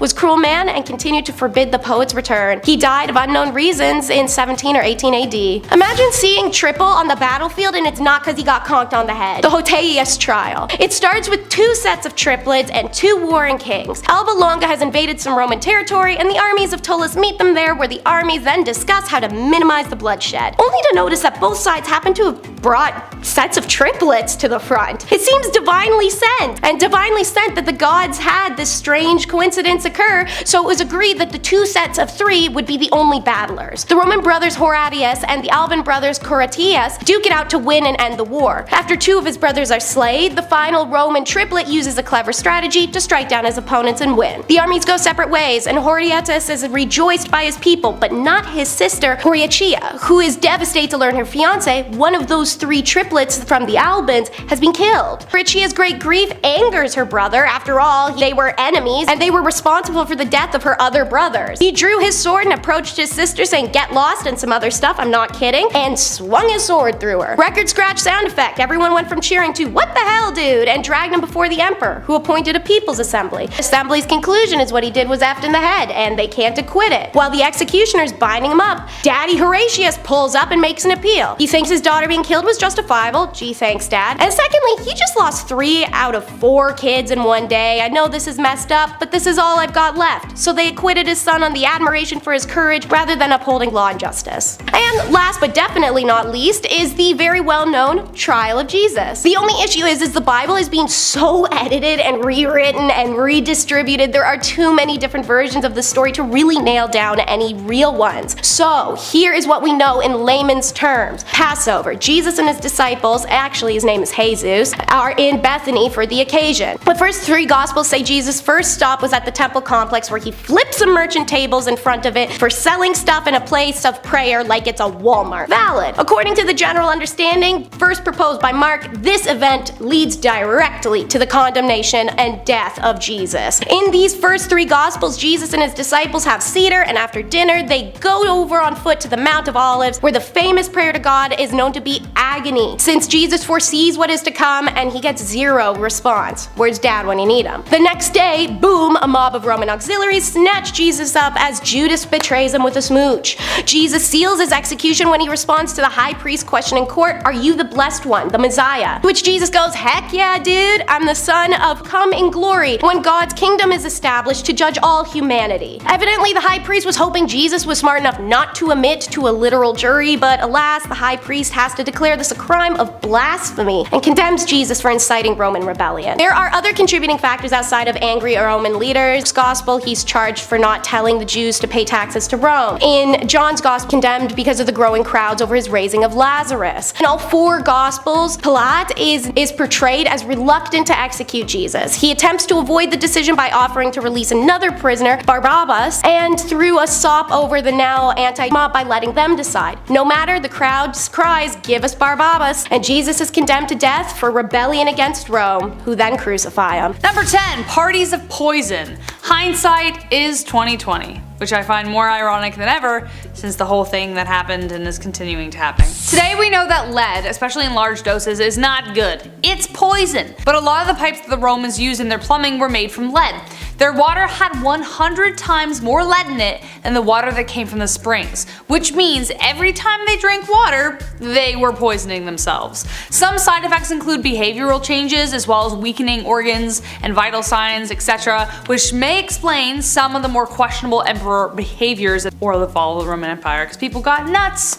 But to add insult to injury, the Romans used to sweeten their wine with something called sapa. Sapa is lead acetate, the sugar of lead, and it's also a salt, which is confusing, and therefore poison. Since Romans could down as much as 2 liters of wine in one sitting, they were slowly poisoning themselves, first with water, then with the wine. Speaking of wine, moving on to number 9, we have You Better Love Wine.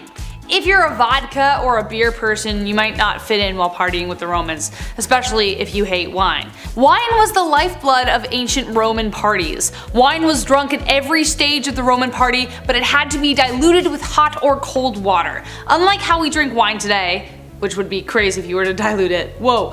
It was looked down upon to drink wine in its purest form. It was served out with ladles, usually by naked and attractive male slaves. To heat the water, the Romans used special boilers, but if you really wanted to be bougie, they would add snow to make it cold. Considering they didn't have fridges back then, imagine the lengths they would have to go to keep the snow cold. Beyond temperature, Romans absolutely drooled for calda and mulsum. Calda was great for cold nights. It was kind of like a mulled wine. It was served hot and infused with spices. Mulda was infused with honey and a lot sweeter. I want to try and make both. Maybe I will on my Instagram. Let me know if I should in the comments below. Minus the lead, of course. Number 8, seating charts. If you have ever been involved in a wedding, you know how important a seating chart is. Or like even in school, when you're like assigned desks, it's a big deal. You could end up sitting next to your uncomfortable cousin or beside your smelly Aunt Sue. It could determine whether the conversation flows or it's stagnant the entire night. Ugh, hate that. Romans understood the matchmaking game when it came to banquets. It was a pretty big deal. Where you sat determined your station and overall how liked you were. They had a 3-couch system called the triclinium.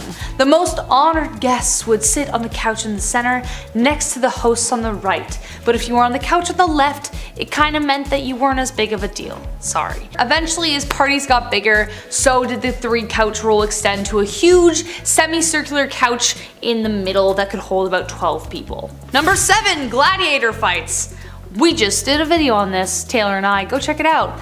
Now, parties weren't just about eating, drinking, and socializing, there had to be entertainment, of course. Roman parties were designed around the 5 senses: taste, touch, smell, sight, and hearing. So of course there were the ancient Roman bards jamming out some earworms, but what was there to look at? You could only watch someone play the harp for so long. Next up on the entertainment list was acrobats, dancing girls, even mimes, which I was surprised to learn, plus trained exotic animals. If you were more like the charcuterie and like a quiet evening kind of person, you might enjoy poetry readings. But what really got the party started was an epic gladiatorial battle. Nothing like putting sharp objects in drunk people's hands. But that wasn't all they did. Parties were a big deal and nobles loved to outdo each other, so sometimes they went too far. More than once it got out of hand, but the most famous was during the reign of Emperor Elagabalus. He wanted to shower his dinner guests with flowers, so he built a false ceiling filled with them, but the flowers somehow ended up smothering some of his guests to death because he just kind of went overboard. Death by Roses. That's a poem title right there. Stick to poetry nights, my friends. Number 6, death before combat. With most of these Roman gladiators, they're trained, they understand a specific style of combat, and they're paired with an opponent that's somewhat equal. And then hundreds of people go, yeah, and they bet on you, and then see blood and stuff. It's horrible. But not all these gladiators are UFC fighters, okay? Not all of them are Kurt Russell and handsome. No, a great amount of these gladiators were criminals who were forced to fight each other in the name of entertainment, or they were slaves. Yeah, these prisoners of war were not really on board with fighting a lion with a dagger, believe it or not. They understood this was a one-way trip most likely, so many of them took their own lives before the combat even begun. This one story is quite haunting, but it makes total sense. Sadly, 29 prisoners, they were all set to fight these crazy animal battles in front of thousands, but they all strangled each other. They all took each other's lives with their bare hands because that was easier to them than walking into this nightmare publicly. That's horrible. The reason this was the easier choice to make, sadly, was because saying no to the combat or to the games would just lead to an even more painful public execution. So it's a lose-lose, sadly. They sucked. Number 5, loincloths. Going back to ancient Roman and Egyptian times, here we go, 2 for 1. The loincloth was of course used by all. Either that or you would just be naked. I found this neat step-by-step on how to make your own loincloth, and I tried it, and it's way more complicated than I could have ever imagined, okay? We don't have a lot of archaeological evidence because these linens barely made it through a decade, obviously. There's not a lot of bones in them that would hang out over these thousands of years. But ancient Romans would often use leather to make underwear. Can you imagine that? Hot goat skin wrapped around your waist in the sun? Oh, I need baby powder just thinking about it right now. We still use leather today when it comes to undergarments and, you know, zippers and stuff, but that's for another video. We'll get to that another time. Number 4, cesspools. Hey, here's a note. If you're gonna make a massive castle, you need to know where not to build certain rooms. In case you're building a castle, anyone watching? Like say over a cesspool, as an example. Yeah, don't build anything heavy over here, or else let's talk about it. Cesspools were often placed under floors, which makes sense because, you know, gravity and life and stuff. But you need to make sure those floors are supportive enough, period. That's it. Or else, this will happen. Back in 1183, the Emperor of the Holy Roman Empire had a dinner in the Palace of Erfurt. But in the main floor of the main hall broke open, resulting in a bunch of dinner guests falling through said floor, with even a few drowning again in said cesspool. Yeah, it's a horrible way to go. And then again, in 1326 in England, Richard the Raker had just sat down. The guy hasn't even started his meal yet, and then again the floor beneath him broke and he fell through and drowned in a cesspool. That's like the worst way to drown too. I'd say chamber pots were safer, but when it comes to waste, out of sight, out of mind. Sadly, just get that away from me. Just downhill, get it out, or else we'll drown in it, probably. Number 3, Roman shampoo. Okay, when my hair grew out over the pandemic, I had a panic attack. I don't know what the f to do. I had a huge wake-up call. I've never had long hair before. I didn't know what to use in this mop. I still don't. Clearly, evidently, all I had growing up was the classic 4-in-1 shampoo for guys. That wasn't working out at all. That sucked. I needed some curl cream, okay? Separate jars of items, not just a 5-in-1 with mouthwash on your head. Those aren't good. Those don't do anyone any good. But the ancient Romans, they didn't have Head and Shoulders back then. What did they do? Well, sometimes nothing. They would dip their hair in cold water, and at public bathhouses also, very public, then they would rub and scrape away oils. Lime water was also used to wash your hair, but that was just as useful as lime wire. Sometimes Europeans wouldn't even use water at all to clean their head. They would rub their head with bran, like just a loose bran, before bed, and then they'd brush it out with a comb in the morning. Yeah, bran. I used dog shampoo once by accident. I thought that was bad. Bran?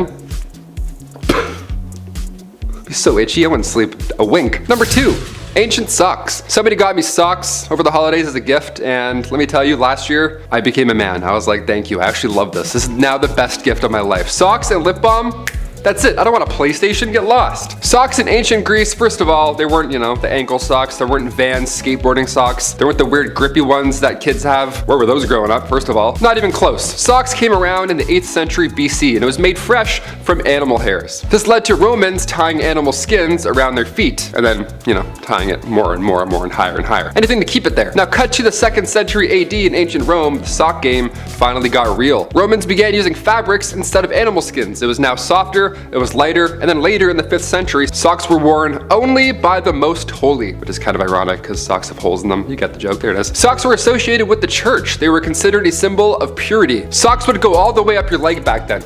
Like I said, a little different than the New Balance ankle socks we got today. A little less holy. Finally, number 1, public bathhouse. This last one, okay, we haven't moved on from this at all. That's why I wanted to finish this list. Nice little fresh, fun reminder from Taylor McWaters. Here we go. We still bathe together a lot. We go to water parks and we swim around in pools filled with pee. Ancient Roman bathhouses were the older, slightly yuckier versions of water parks. They would literally spread intestinal parasites. They were actually way worse. And these massive rooms with giant pools just lie disease. Nude, there were dicks and everyone was sweaty and it was all tight and there was no filtration system. It was like an indoor hot tub without the pumps or the salts. It was gross. The Romans were literally figuring out sewage systems at the same time, which I of course mentioned earlier, but they were also the first to create heated public baths. Yeah, my above ground pool wasn't heated, but the ancient Romans, they had heated pools. Great, I just sent an email to my dad this afternoon, now I'm pissed. The archaeology and anthropology department at Cambridge discovered that Romans brought lots of parasites to Europe. Yeah, the fossilized feces showed that these heated, relaxing, rejuvenating bathhouses nearby were all but. Yeah, they were horrible. They were just spreading hot disease, coming in hot. I don't mean to undermine the ancient Romans. To be fair, they also brought with them lice and fleas. Ayo, this one for the road.